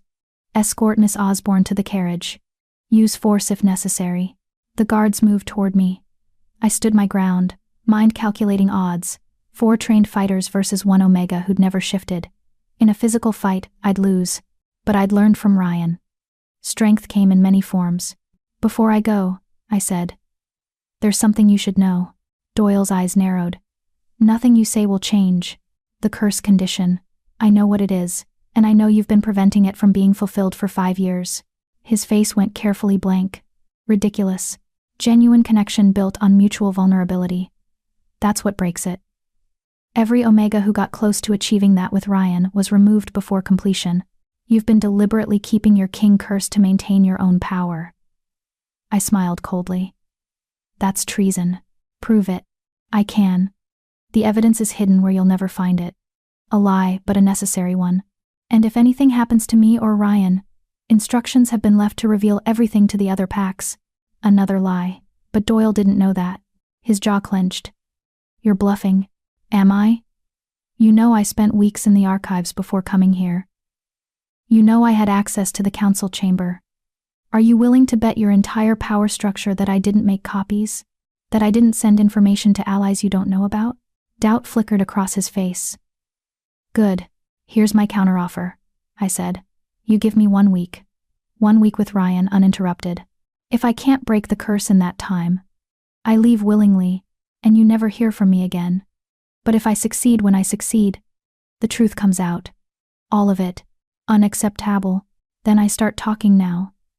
I wonder what the other packs would think about a council that deliberately imprisoned their king for political gain, especially when I can prove it with curse mechanics and magical theory, even without the physical documents. Doyle's eyes blazed with fury, but I saw the calculation behind it. He was weighing risks, consequences. 3 days, he said finally. You have 3 days with the king. After that, you leave regardless of outcome. And you sign a magical binding that prevents you from speaking about any of this to anyone ever. 3 days. It wasn't enough, but it was something. Deal, I said. But I have a condition. You don't monitor us. No magical surveillance. No guards listening at doors. Complete privacy. How do I know you won't flee? Because unlike you, I keep my word? I met his eyes. And because I love him, which means I'm not leaving without trying everything. Something almost like respect flickered across Doyle's face. 3 days, starting now. He pulled out a contract, already prepared. Sign. I read it carefully. The terms were exactly as stated. 3 days with Ryan. Complete privacy. Followed by my departure and magical binding regardless of whether the curse broke. The binding would seal my memories of the curse conspiracy, making them inaccessible even to me. It was a trap.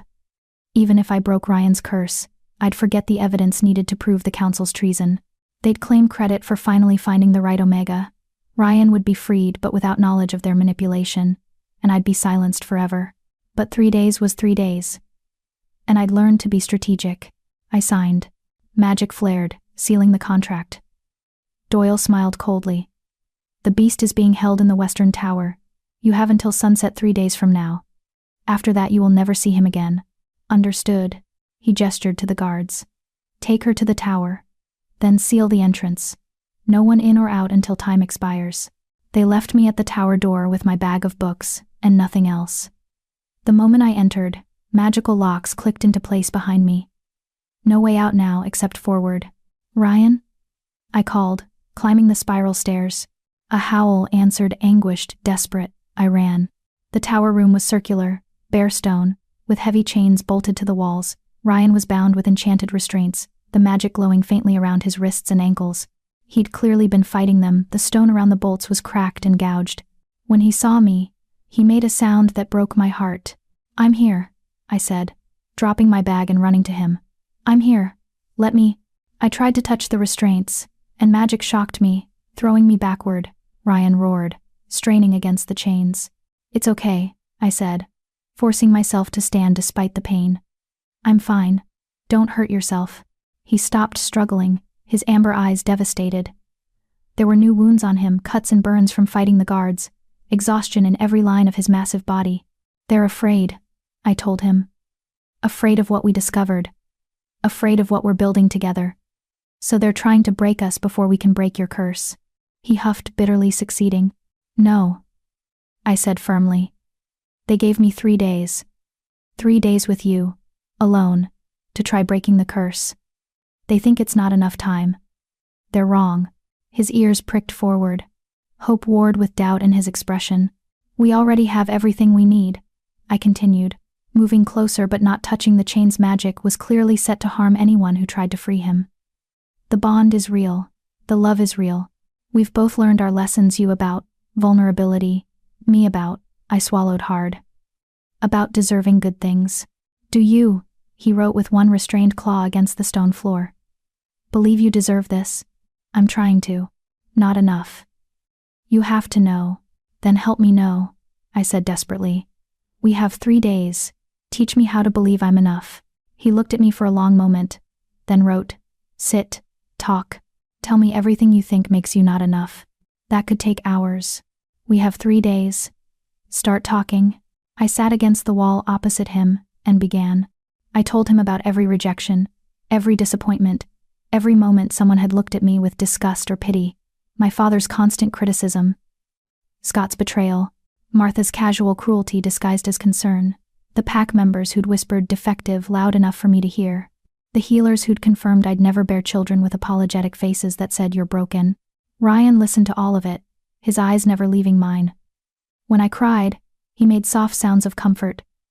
When I raged, he growled agreement, and slowly, over hours of talking, I realized something. You're not arguing with me, I said. You're not telling me I'm wrong about being defective. No, he wrote. Because you're right. I blinked. What? You are defective. So am I. We're both broken. He held my gaze steadily. But broken isn't the same as worthless. I don't understand. You can't shift. I'm trapped as a beast. Those are facts. His claw moved carefully. But facts aren't values. Being different doesn't mean being less. Society says.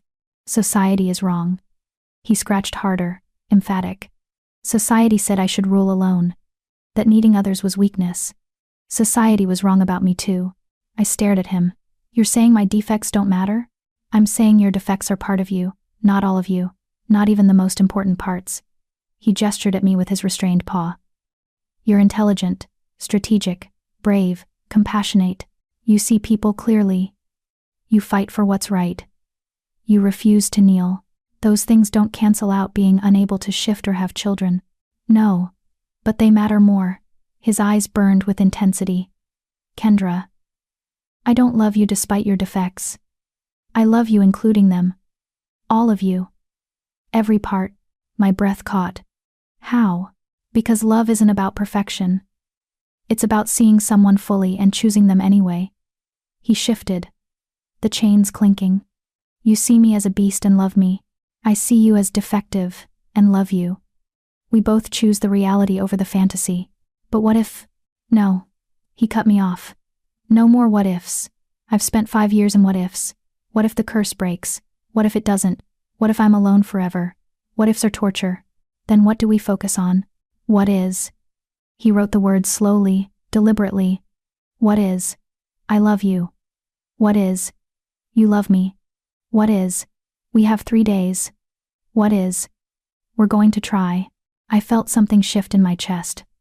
A letting go of fear, of protective walls, of the constant bracing for disappointment. What is? I repeated softly. Not what might be or what should be. What actually is. Yes. I stood and moved to him, ignoring the warning tingle of the restraint magic. What is? You're chained. What is? I'm going to figure out how to free you, even if it takes all 3 days.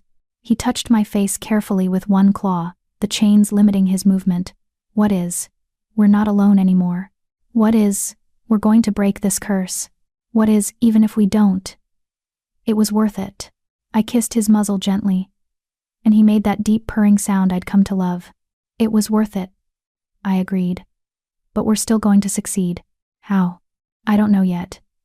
I pulled out my books, settling close to him. But I have 3 days. Omega magic I'm finally willing to explore. An absolute certainty that the universe owes us a win, after everything we've survived. His purr deepened. That's my Omega. And you're my king, I said. Monster or man, cursed or free. Mine. Yours. He agreed. I opened the first book on Omega magic and began to read, while Ryan watched with those impossible amber eyes, and outside the tower time counted down toward a deadline that felt both too close and somehow inevitable. 3 days to break 2 curses, his transformation, my certainty of unworthiness. We'd need every minute. Chapter 8. The Breaking. Day 1 in the tower passed in frustration. I read every book I'd brought, searching for loopholes in curse mechanics, ways to accelerate bond formation, anything that might help. The restraints on Ryan prevented physical contact beyond brief touches that left me shocked and aching. The magical bindings were specifically designed to prevent curse breaking, another layer of the council's sabotage. "They've thought of everything," I said, as evening approached, rubbing my burnt fingertips from my latest attempt to touch the chains. "The restraints prevent the physical closeness that might deepen our bond. The isolation prevents outside help. The time limit prevents patience." Ryan wrote in the dust. "They're afraid of us." They should be. I stared at the chains, thinking, these restraints, they're keyed to prevent curse-breaking contact specifically. But what if we don't need physical touch? Explain. "The bond between us, I feel it here." I pressed my hand to my chest. Not in my hands or my body. In something deeper. The magic recognizes emotional connection, not just physical proximity. His ears pricked forward. "The song talks about seeing beyond what eyes alone can show. About love meaning standing tall. About both of us being freed." I paced, ideas clicking together. "Every Omega before me tried to break your curse by serving you, comforting you, being what they thought you needed. Traditional Omega behavior. Yes. But that's not what breaks it. The curse doesn't want submission, it wants equality, partnership. Two whole people choosing each other, not one person fixing the other." I stopped pacing, looking at him directly. "I can't break your curse, Ryan. Only you can do that. By truly accepting vulnerability. And you can't break mine, only I can do that, by truly believing I'm worthy. So how do we help each other? We witness it. We reflect back what the other person can't see yet." I moved closer, ignoring the warning tingle from the restraints. "You show me my worth until I believe it. I show you that vulnerability is strength until you embody it. 3 days isn't enough time. It is if we're honest. Completely, brutally honest. No more protecting each other from hard truths. No more gentle deflection. Just raw truth, even when it hurts." His expression became wary. "I'll start," I said. "Hard truth. I'm terrified that even if we break your curse, you'll realize you only loved me because I was the only option. That in the real world, with real choices, you'd choose someone else, someone perfect." Ryan flinched like I'd struck him. "Your turn," I said. "Hard truth, tell me what you're afraid of." He hesitated, then wrote slowly. "I'm afraid I'll become the isolated king again. That without the curse forcing me to need you, I'll rebuild my walls. That I'll hurt you by going back to who I was." The words hung between us, painful and real. "Thank you," I said quietly, "for trusting me with that. It might be true. It might be. But here's another truth. People can change. You're not the same king who triggered the curse. 5 years of forced vulnerability taught you things walls never could. And I'm here to remind you when you forget. And if you're right, if I only love you because you were here, then we'll discover that together. And it'll hurt, but we'll survive it. Because we're both stronger than we think." I sat down, leaning against the wall near him. "But I don't think that's true. I think you love me because I see you. Really see you. And that's not circumstantial, that's who I am." He made a soft sound agreement. "Hope. Another truth," I said. "I'm angry at you." His head snapped up. Surprised. "You had everything I wanted: education, power, respect, and you isolated yourself with it. You had choices I never got. And you chose walls." I met his eyes. "Part of me resents that. Part of me thinks you deserve this curse, because you had what I dreamed of and squandered it." Pain flickered across his face, but he nodded slowly. "And another truth," I continued. "That anger is unfair. You were 21 and manipulated by people who should have protected you. You made mistakes from a position of privilege, yes, but they were still mistakes born from pain. You didn't deserve 5 years of torture any more than I deserved 23 years of being called defective. Thank you," he wrote. "For being angry. For being honest. Your turn. Tell me something hard." He wrote for a long time, his claw movements careful. "I watched you sleep sometimes. Those first weeks. I told myself I was protecting you, but really I was memorizing you. The way you breathed. How you frowned in your sleep. I knew it was wrong. Invasive. But I couldn't stop. You were the first real thing in 5 years. That should probably disturb me," I said. "But it doesn't. It makes me sad for you. 5 years so starved for connection that watching someone sleep felt like intimacy. It was wrong. It was human. Or as human as you could be. Trapped like this. I smiled sadly. And honestly, I pretended to sleep longer than necessary sometimes, because I liked knowing you were there, that I wasn't alone. His ears lifted. Really? Really, we're both disasters, Ryan. Broken people doing our best with what we have. Broken people who love each other. Yes, I agreed. And maybe that's enough. Maybe love doesn't require perfection, just honesty and choice, and showing up even when it's hard. He reached toward me, chains clinking, and I met him halfway. The restraint magic shocked us both, but we held the contact, his claw on my hand, pain arcing between us, neither of us letting go. I choose you, I said through gritted teeth. Cursed or free, monster or king. I choose you. I choose you. He scratched with his other claw, his body shaking from the magical feedback. Defective, or perfect. Omega, or anything else. I choose you. The magic flared brighter, angry at our defiance. My hand burned. His claw bled where it touched my skin. But neither of us moved. This is what they didn't understand, I said, my voice shaking.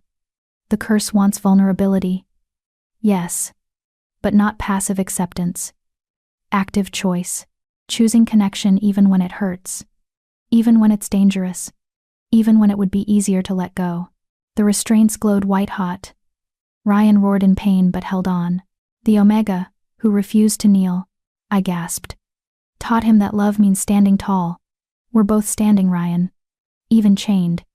Even cursed. We're still choosing each other. Something cracked, not physical but magical. A fracture in the curse's structure. A hairline split in 5 years of bindings. Then the magic backlash hit us both, and everything went black. I woke to silence again. But this time, different. Expectant rather than empty. My hand ached. When I looked, I saw a burn mark where Ryan's claw had touched me, but shaped like a star, symmetrical and deliberate. A magical mark. Ryan. Movement in the shadows. But smaller than before. Human-sized. A man stepped into the dim light filtering through the tower window. He was tall, lean, with amber eyes that I'd know anywhere. Dark hair that fell past his shoulders, sharp features, and scars visible on his arms where the restraints had cut him. He wore the tattered remains of clothing that had clearly been destroyed by years of transformations. But he was human. Completely, unmistakably human. Kendra, he said, and his voice was rough from disuse but clear. Words. Actual spoken words. I stood on shaking legs. The curse. Broken. He touched his throat wonderingly. I can speak. I can. His voice cracked. I'm human. We stared at each other across the small space. After weeks of chess games and garden work and careful touches, this should have been triumphant. Instead, it felt terrifying. This was real Ryan. Not beast form Ryan I'd learned to love. Real him, with real choices, in the real world. Say something, he said quietly. You're shorter than I expected. He barked a laugh, the first I'd heard from him in human form. I'm 6'4", that's not short. You were 9 feet tall as a beast. It's relative. I wrapped my arms around myself. This is strange. Very strange. He took a tentative step forward. I know what you're thinking. Do you? You're wondering if I'll still want you now that I have options. Now that I'm not trapped. I flinched. He did know. And I'm wondering if you'll still want me now that I'm not a tragic beast who needs saving, he continued. If the reality of me, just a man who made terrible mistakes, is less appealing than the curse-broken romance. That's not. Isn't it? He moved closer. We fell in love under extraordinary circumstances. You needed purpose. I needed connection. What if that's all this was? Survival and convenience? The words hurt, but they were also honest. The brutal honesty we'd promised each other. What if it was? I asked. Then we figure it out now. In the real world. With real choices. He stopped a few feet away. I'm not bound anymore, Kendra. Not by curse. Not by chains. Not by circumstance. I could walk away. So could you. Is that what you want? No. His voice was fierce. I want you. Still. Always. But I need to know you want me too. Not the beast. Not the tragedy. Me. Just me. I looked at him, really looked. At the amber eyes that were the same whether beast or man. at the scars on his arms from fighting restraints to protect me, at the way he held himself carefully, giving me space to choose.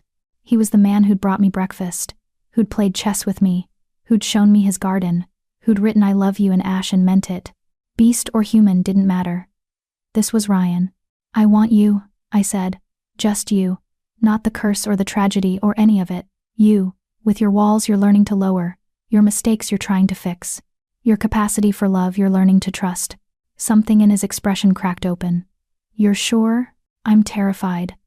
But yes, I'm sure." He closed the distance between us, and for the first time, we touched without magic shocking us apart. His hands, human hands, careful and warm, cupped my face. "I don't know how to do this," he admitted. "The real world. Relationships without curses forcing them. Being vulnerable without magic demanding it. Neither do I. We'll figure it out together." "Together," he agreed, and kissed me. It was nothing like I'd imagined. Awkward at first. 5 years without kissing anyone would do that. But then we found a rhythm. And it was perfect precisely because it was real. Imperfect. Human. When we pulled apart, both breathing hard, he pressed his forehead to mine. "We broke both curses, I think." "Both? Yours and mine. You're holding me, accepting my touch, believing you deserve this." I realized he was right. The constant voice telling me I wasn't enough had quieted. Not gone, probably never fully gone, but manageable. Because I'd chosen to believe him when he said I was worthy. Chosen to trust that good things could last. "We did it," I whispered. "We actually did it." "We did." He pulled back, grinning. "Now we just have to deal with the council." "Right. The council. Who still had all the evidence. Who thought they'd silenced us. They're expecting me to walk out of here defeated," I said. "Memory bound and silent. You freed but without knowledge of their conspiracy." "They underestimated us," Ryan said. "Again. We have no proof. They destroyed the documents. But we have testimony. Mine as king, yours as witness.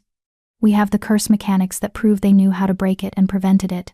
We have pattern evidence every Omega removed just before success." His eyes glinted. "We have enough to raise questions. Create investigations. Undermine their authority. It's not enough for conviction. No. But it's enough to break their power. Force oversight. Create change." He took my hands. "And we have something else they can't take. Each other. Whatever happens, we face it together." A sound from below the tower doors unlocking. Our 3 days were up. "Ready?" Ryan asked. I looked at him, no longer a beast, no longer cursed, just a man who'd chosen me and who I'd chosen back, despite everything. Because of everything. "Ready," I said. "Let's show them what happens when Omegas refuse to kneel and kings refuse to be caged." He grinned, fierce and wild. "I've missed my crown. Time to take it back." We descended the tower stairs hand in hand, walking toward whatever came next. Together. Elder Doyle waited at the tower entrance, magical binding contract in hand. His expression was smug right until he saw Ryan in human form, walking freely, with me at his side. The contract fell from his nerveless fingers. "Hello, Elder Doyle," Ryan said pleasantly. "I believe we have much to discuss." Doyle's face went white. "Your Majesty, the curse is broken. As you can see." Ryan's voice hardened. "Thanks to Omega Kendra Osborne, who succeeded where you ensured all others would fail." "I don't know what you mean." "Yes, you do." I stepped forward. "You knew the curse condition for years. You selected Omegas designed to fail. You removed the ones who got close to success. You kept your king imprisoned for political power. That's you have no proof." "I have testimony," Ryan said. 5 years of observation, patterns of council interference, knowledge of what you did to maintain this arrangement." He smiled coldly. "And I have authority as king to launch a full investigation. Shall we see what we find when we dig deeper?" Doyle's jaw worked. "The council won't stand for this. The council will answer to me. As they always should have." Ryan's voice carried the weight of command I'd never heard from him before. "Starting now. And the binding?" Doyle gestured weakly at the contract on the floor. I picked it up and tore it cleanly in half. "Void. I fulfilled the terms, spent 3 days with the king and broke his curse. The binding only activates if I failed. I didn't." Magic flared from the torn contract, confirming my words. Doyle's face purpled with rage. "This isn't over," he snarled. "You're right," Ryan agreed. "It's not. But when it is, you'll be the one who's powerless. Not me. Never me again." He gestured, and guards appeared, real guards, not council-controlled ones. Ryan's personal guard, who'd been waiting for their king to reclaim his throne. "Escort Elder Doyle to the council chamber," Ryan commanded. "Summon the other elders. It's time for a reckoning." As they led Doyle away, Ryan turned to me. "Ready for this part? Facing down a corrupt council that's held power for 5 years? Sure. Sounds fun." He laughed. "That's my Omega. Your Omega, who deserves a place in your court. A position of real power. Access to the royal archives and authority to make changes. Already planning your demands? Always." I squeezed his hand. "The Omega who refused to kneel, remember?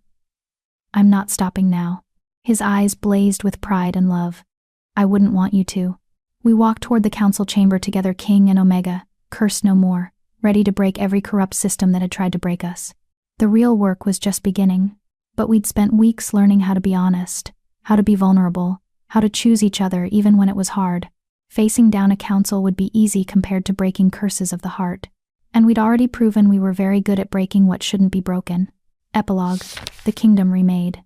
6 months later. The royal archives smelled like old paper and possibility. I stood in my office, with my name on the door in gold lettering. Kendra Austin, Royal Archivist and Omega Advocate, reviewing applications for the new Omega Scholarship Program. 50 candidates this year, all pursuing education in fields previously closed to them. History, law, medicine, magical theory, things I'd only dreamed of at their age. A knock at the door interrupted my reading. "Come in." Ryan entered carrying 2 cups of tea, and looking distinctly uncomfortable in his formal council robes. "I have 15 minutes before the next hearing. Tell me something that isn't politics." I laughed and accepted the tea. Alma Yoder wrote back. "She's accepting the position as deputy archivist. Starts next month." His face lit up. "The Omega who lasted 2 months in the castle? The same. Turns out she's brilliant with historical documentation and has very strong opinions about how the council manipulated records." I sipped my tea. "She's going to help me build the case for the final hearings." 6 months of investigations had revealed exactly what we'd suspected. Years of deliberate interference, falsified reports, and political manipulation. 3 elders had already resigned in disgrace. Elder Doyle faced trial for treason next month. But proving it all had required painstaking documentation, witness testimony, and more political maneuvering than I'd ever imagined. Ryan had been patient, methodical, building an airtight case while simultaneously restructuring the entire kingdom's government. He looked exhausted most days, but happy, real. "How's the Omega rights legislation coming?" he asked, settling into the chair across from my desk. "Passed first reading in the Northern Territories. Stalled in the East. Surprise. I pulled out a map marked with colored pins. But we're making progress. 5 territories now recognize Omega property rights. 3 have outlawed forced bonding contracts. And the Western Alliance just appointed their first Omega Council member. Because of you. Because of us." I corrected. "You're the one who used your royal authority to force the initial reforms. After you wrote them. And researched them. And argued them so convincingly that even the conservative alphas couldn't find counter-arguments." He smiled. "I'm just the pretty face with the crown. You're the actual power." "We're partners," I said firmly. "That's the whole point." He reached across the desk and took my hand, his thumb tracing the star-shaped scar where his claw had burned me. His own hand bore a matching mark, proof of the curse breaking, permanent reminders of what we'd survived. "Partners," he agreed, though the pretty face comment stands. "Have you looked at yourself lately? You're radiant." I rolled my eyes, but pleasure warmed my chest. 6 months of being valued, respected, and loved had changed me in visible ways. I stood straighter, smiled more, met challenges with confidence instead of fear. The voice that called me defective still whispered sometimes, but it was drowned out by louder truths. Capable, intelligent, worthy, loved. "Speaking of partnerships," Ryan said carefully, "the council keeps asking when we're making an official bonding announcement." My hand tensed in his. We'd been avoiding this conversation for weeks. "And what do you tell them?" I asked. "That it's none of their business." That we'll bond when and if we choose. That political pressure is exactly the kind of thing we're trying to eliminate from omega-alpha relationships. He paused. But I'm not asking what I tell them. I'm asking what you want. I looked at him, really looked. 6 months of humanity suited him. He'd regained weight, though he'd never quite lost the lean, rangy build the curse had given him. His hair was shorter now, properly trimmed. He wore his crown with growing comfort, though he still preferred working in shirt sleeves when we were private. He was beautiful. But more than that, he was good, kind, committed to change even when it was hard.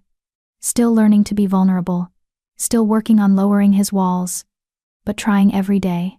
And he loved me, publicly, proudly, without reservation. I want to bond with you, I said quietly, but I'm scared. Of what? Of it changing things. Of losing what we have. Of people saying I manipulated you or that you settled. I set down my tea. And of proving them right. What if marriage makes us complacent? What if we stop fighting for each other because we assume we've already won? Ryan came around the desk, pulling me to my feet and into his arms. Do you trust me? Yes. Then trust that I know what I want. That I'm choosing you not because it's easy or expected, but because life with you is better than life without you. He tilted my face up. And trust yourself. You're not capable of complacency. You'll be fighting injustice and questioning systems until your last breath. Marriage won't change that, it'll just mean I get to fight beside you officially. Officially, I repeated, smiling despite myself. With ceremonies and contracts and public declarations that you're mine and I'm yours. He kissed my forehead. Plus, it would really annoy Elder Doyle. Defective Omega becoming queen? He'd be furious. I laughed. That's a terrible reason to get bonded. But effective motivation. You're ridiculous. And you love me anyway. He pulled back, suddenly serious. Kendra, I don't need marriage to know you're my partner. My equal. The person I choose every day. But I want it. I want to stand in front of everyone and make promises that match what I already feel. Is that something you want too? I thought about the girl I'd been 6 months ago, convinced she was worthless, certain good things never lasted, preparing to be disposable. That girl would never have believed this moment was possible. But I wasn't her anymore. Yes, I said. I want to bond with you. Officially. With ceremonies and contracts and public declarations. His smile was incandescent. When? After the trial. After we've proven what the council did and ensured they can't interfere again. After we've secured enough reforms that I know this kingdom is actually changing. I met his eyes. I want to marry you as a free Omega in a free kingdom. Not as a political statement, but as a choice. After the trial, he agreed. That gives us 2 months to plan. Or to elope and avoid the political circus entirely. You'd hate eloping. You want the whole kingdom watching while you claim your place as queen. Admit it. He was right, and he knew it. I grinned. Fine. Big ceremony. Maximum political statement. Every Omega in attendance to see that we're not disposable anymore. That's my ruthless strategist. He kissed me properly, deep and thorough, until someone cleared their throat from the doorway. We broke apart to find Alma Yoder standing there, looking amused. Sorry to interrupt, but Archivist Osborne has an appointment in 10 minutes. And Your Majesty is late for the council session. Ryan groaned. How did I ever manage before you hired her? You didn't, I said. You were a mess. Still are, actually. She just makes you look organized. Alma grinned. She'd arrived early to help with trial preparations, and had immediately started managing both our schedules with terrifying efficiency. I'd hired her on the spot. Go, I said, pushing Ryan toward the door. Try not to let the remaining elders annoy you into doing something rash. No promises. He paused at the threshold. Dinner tonight? Just us. I'll cook. I'll bring wine, and we can fight about the Eastern Territory's stalling tactics. Romantic, I said dryly. We're political partners first, remember? Romance is just a bonus. He left laughing, and I returned to my desk feeling lighter than I had in weeks. That evening, I found Ryan in the castle kitchens, the same kitchen where we'd shared meals as Beast and Omega, where I'd learned to read his body language, where we'd built the foundation of everything we'd become. He'd taken my statement about cooking literally, and was attempting to make dinner himself. The results were chaotic. Is that supposed to be on fire? I asked, eyeing a pan with actual flames. Probably not. He doused it with water, creating a spectacular sizzle. Okay, I'm terrible at this. You cook. I'll assist. Novel concept, the king as assistant chef. I'm practicing being humble. How am I doing? Terribly. You're still ordering the vegetables around. He looked at the carrots he'd been aggressively chopping. They're not listening. I laughed and took over, relegating him to tasks that couldn't cause fires. We worked in comfortable silence, our movements synchronized from months of practice. I've been thinking about the bonding ceremony, he said as I stirred soup. What if we incorporated traditional Omega elements, the 7-verse song, the hand binding with scarred palms, the vows spoken in both common and the old Omega dialect? I looked at him, surprised. That would be radical. Royal bondings are always alpha traditional. Good. We're radical. He met my eyes. I want everyone to see that Omega culture matters. That it's not lesser or weaker, it's powerful. You're powerful, and I'm honored to be bound to you, in your traditions, not just mine. My throat tightened. You've been researching Omega bonding customs? For 3 months. Alma's been helping. He smiled. Did you know in the old ways? The Omega gave the Alpha a task to prove their worth. Not a test of strength, but of understanding, of seeing beyond surface appearances. Like a curse condition, I realized. Exactly like that. The bonding was itself a breaking through assumptions, breaking down walls, breaking free from expectations. He took my hands. We already did that. The ceremony would just be making it official. I kissed him, tasting possibility and partnership, and a future I was finally letting myself believe in. 7-verse song it is, I said. I'll even sing it properly this time, with witnesses. Your singing has improved. Liar, but I love you for saying it. I love you for trying anyway. For refusing to let deficiency, real or perceived, stop you from anything. We finished cooking together and ate at the rough kitchen table, talking about reforms and trials and bonding ceremonies and the life we were building piece by piece. Outside, the gardens Ryan had planted bloomed in riot of colors, tended now by a full staff of gardeners, but still wild at heart beauty that refused to be perfectly controlled. Like us. Like everything we were creating. The trial, 2 months later. The grand courtroom was packed. Representatives from every territory, alphas and omegas alike, nobles and common folk granted special access. This trial would set precedents, and everyone wanted to witness it. I sat in the front row with Alma beside me, our testimony already given. Ryan presided as king, and judge, the only position with authority to try council members for treason. Elder Doyle stood in chains, his face still defiant despite weeks of damning evidence. The testimony is clear, Ryan said, his voice carrying through the chamber. You and your fellow council members deliberately maintained a curse on your king for political gain. You manipulated Omega selections to ensure failure. You removed Omegas who showed signs of success.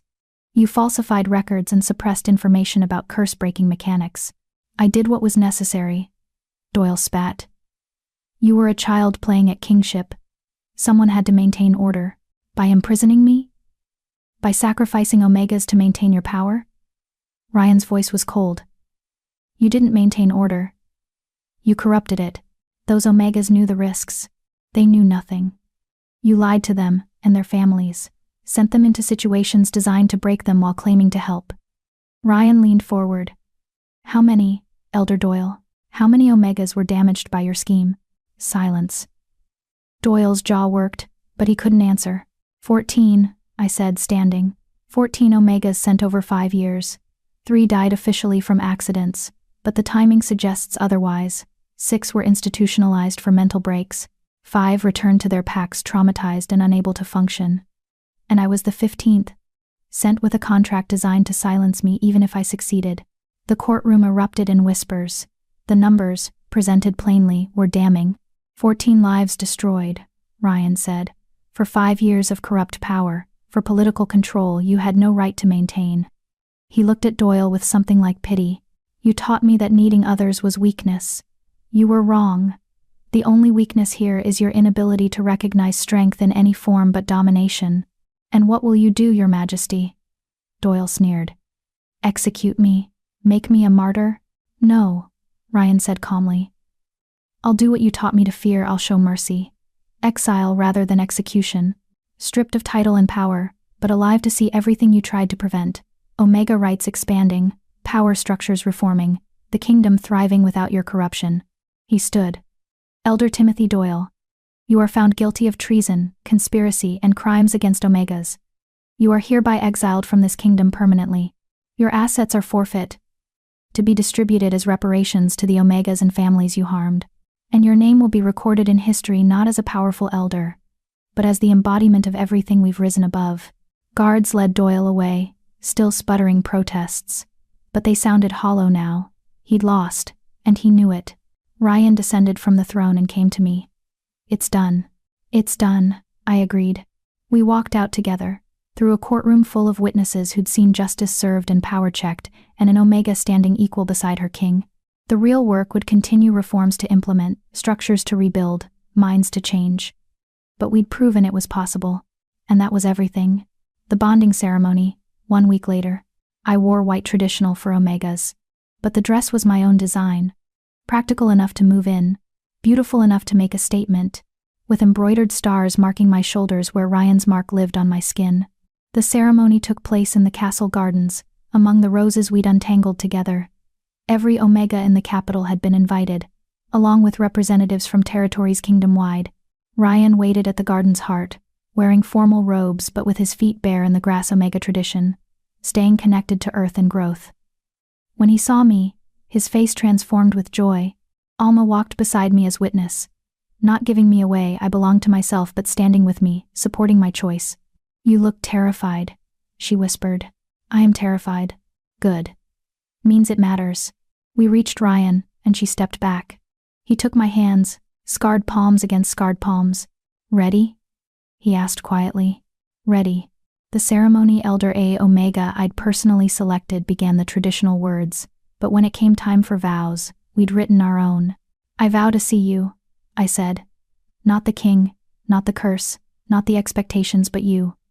Ryan, who loves gardens and terrible chess gambits, and morning bread, who learned that vulnerability is strength, who chooses me every day. I vow to see you, he replied. Not the defects, not the limitations, not the labels, but you. Kendra, who refuses to kneel and rewrites rules and makes me better by demanding I be honest. Who taught me that love means standing tall together. We bound our hands with silk cord marked with both our house symbols, now joined. I vow to stand with you, I continued. In trials and triumphs, in change and challenge. To fight beside you, not for you. To be partner, not property. I vow to stand with you, he echoed. In vulnerability and strength, in mistakes and growth. To support your battles, not fight them for you. To be partner, not protector. The elder nodded, and I began the song. All 7 verses, my voice stronger now, steadier. Ryan joined me on the final verse, his voice rough but true, and when the Wolf King learned to see, beyond what eyes alone could show, he found that strength and tenderness were not opposing forces, no. The Omega who refused to kneel taught him that love means standing tall, and in that lesson, both were freed from pride and fear that bound them all. The crowd was silent. Then someone almost started clapping. Others joined, until the garden filled with applause and cheers and the sound of change happening in real time. The elder spoke the final words.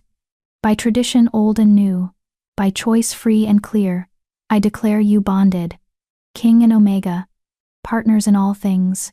Ryan kissed me while the crowd roared approval, and I kissed him back, tasting joy and future and everything we'd fought to build.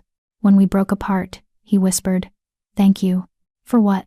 For refusing to kneel, for standing tall, for teaching me that broken doesn't mean worthless, and that love is the strongest magic of all. "Thank you for seeing me," I replied. "For choosing me. For building this kingdom, where Omegas like me can be powerful and defective and worthy all at once." We walked back through the gardens hand in hand, bonded now officially though we'd been bound long before. The celebration would last until dawn, music and dancing and political networking disguised as joy. But for this moment, it was just us. 2 people who'd broken curses and systems and expectations, who'd chosen each other when the world said they shouldn't, who'd proven that the strongest magic was honest connection and mutual choice. The Omega who refused to kneel, and the King who learned to love. We'd changed everything, and we were just getting started. 5 years later, final scene. I found Ryan in the archives, surrounded by papers and looking utterly frustrated. The Eastern Territories are stalling again, he said without preamble. They always do. I set down my bag and joined him at the table. What is it this time? Omega education funding. They claim it's too expensive, that traditional structures work fine, that we're moving too fast. In other words, they're afraid of change. Terrified of it. He rubbed his face. Sometimes I wonder if we're actually making progress, or just exhausting ourselves. And I pulled out my own folder research I'd been compiling. We've increased Omega literacy rates by 40% in 5 years.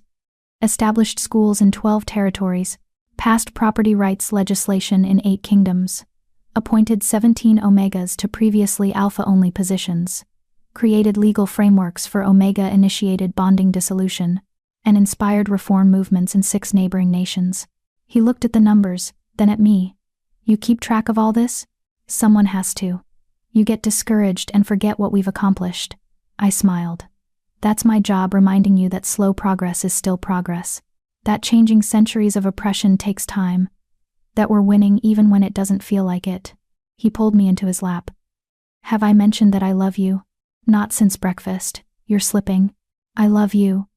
You're brilliant and relentless, and exactly the partner I need to change the world. Just the world? I was aiming for the entire continent. He laughed, and I felt the sound in my chest where our bond lived, that magical connection that had broken his curse and freed us both. It had deepened over the years, until I could feel his emotions like my own, until distance between us created physical ache. Some called it a true mate bond. I called it choice made magic, love made tangible. The Eastern Territories will come around, I said. They always do eventually, and if they don't, we'll find another way. We always do. Together, he said. Together. A knock at the door interrupted us. Alma entered with another stack of applications. 50 more requests for the scholarship program. And the Northern Territories want to schedule a consultation about implementing our Omega advocacy model. See? I told Ryan. Winning. He sighed but smiled. Winning exhaustedly. The best kind. I kissed him and slid off his lap. Come on. We have work to do. Worlds to change. Systems to dismantle. The usual, he agreed, taking my hand. We walked out together, into a kingdom we were still reforming, toward challenges we'd face side by side, carrying the bond we'd forged in darkness into the light. 2 broken people who'd refused to stay that way. 2 cursed souls who'd found freedom in each other. 2 partners changing the world, one hard-won reform at a time. And every single day, we chose each other all over again. That was the real magic, the strongest curse break of all. Love is active choice. Partnership is revolution. Standing tall together, and refusing to kneel to anything that tried to make us less than whole. We'd spent 5 years proving it was possible. We'd spend the rest of our lives showing others how.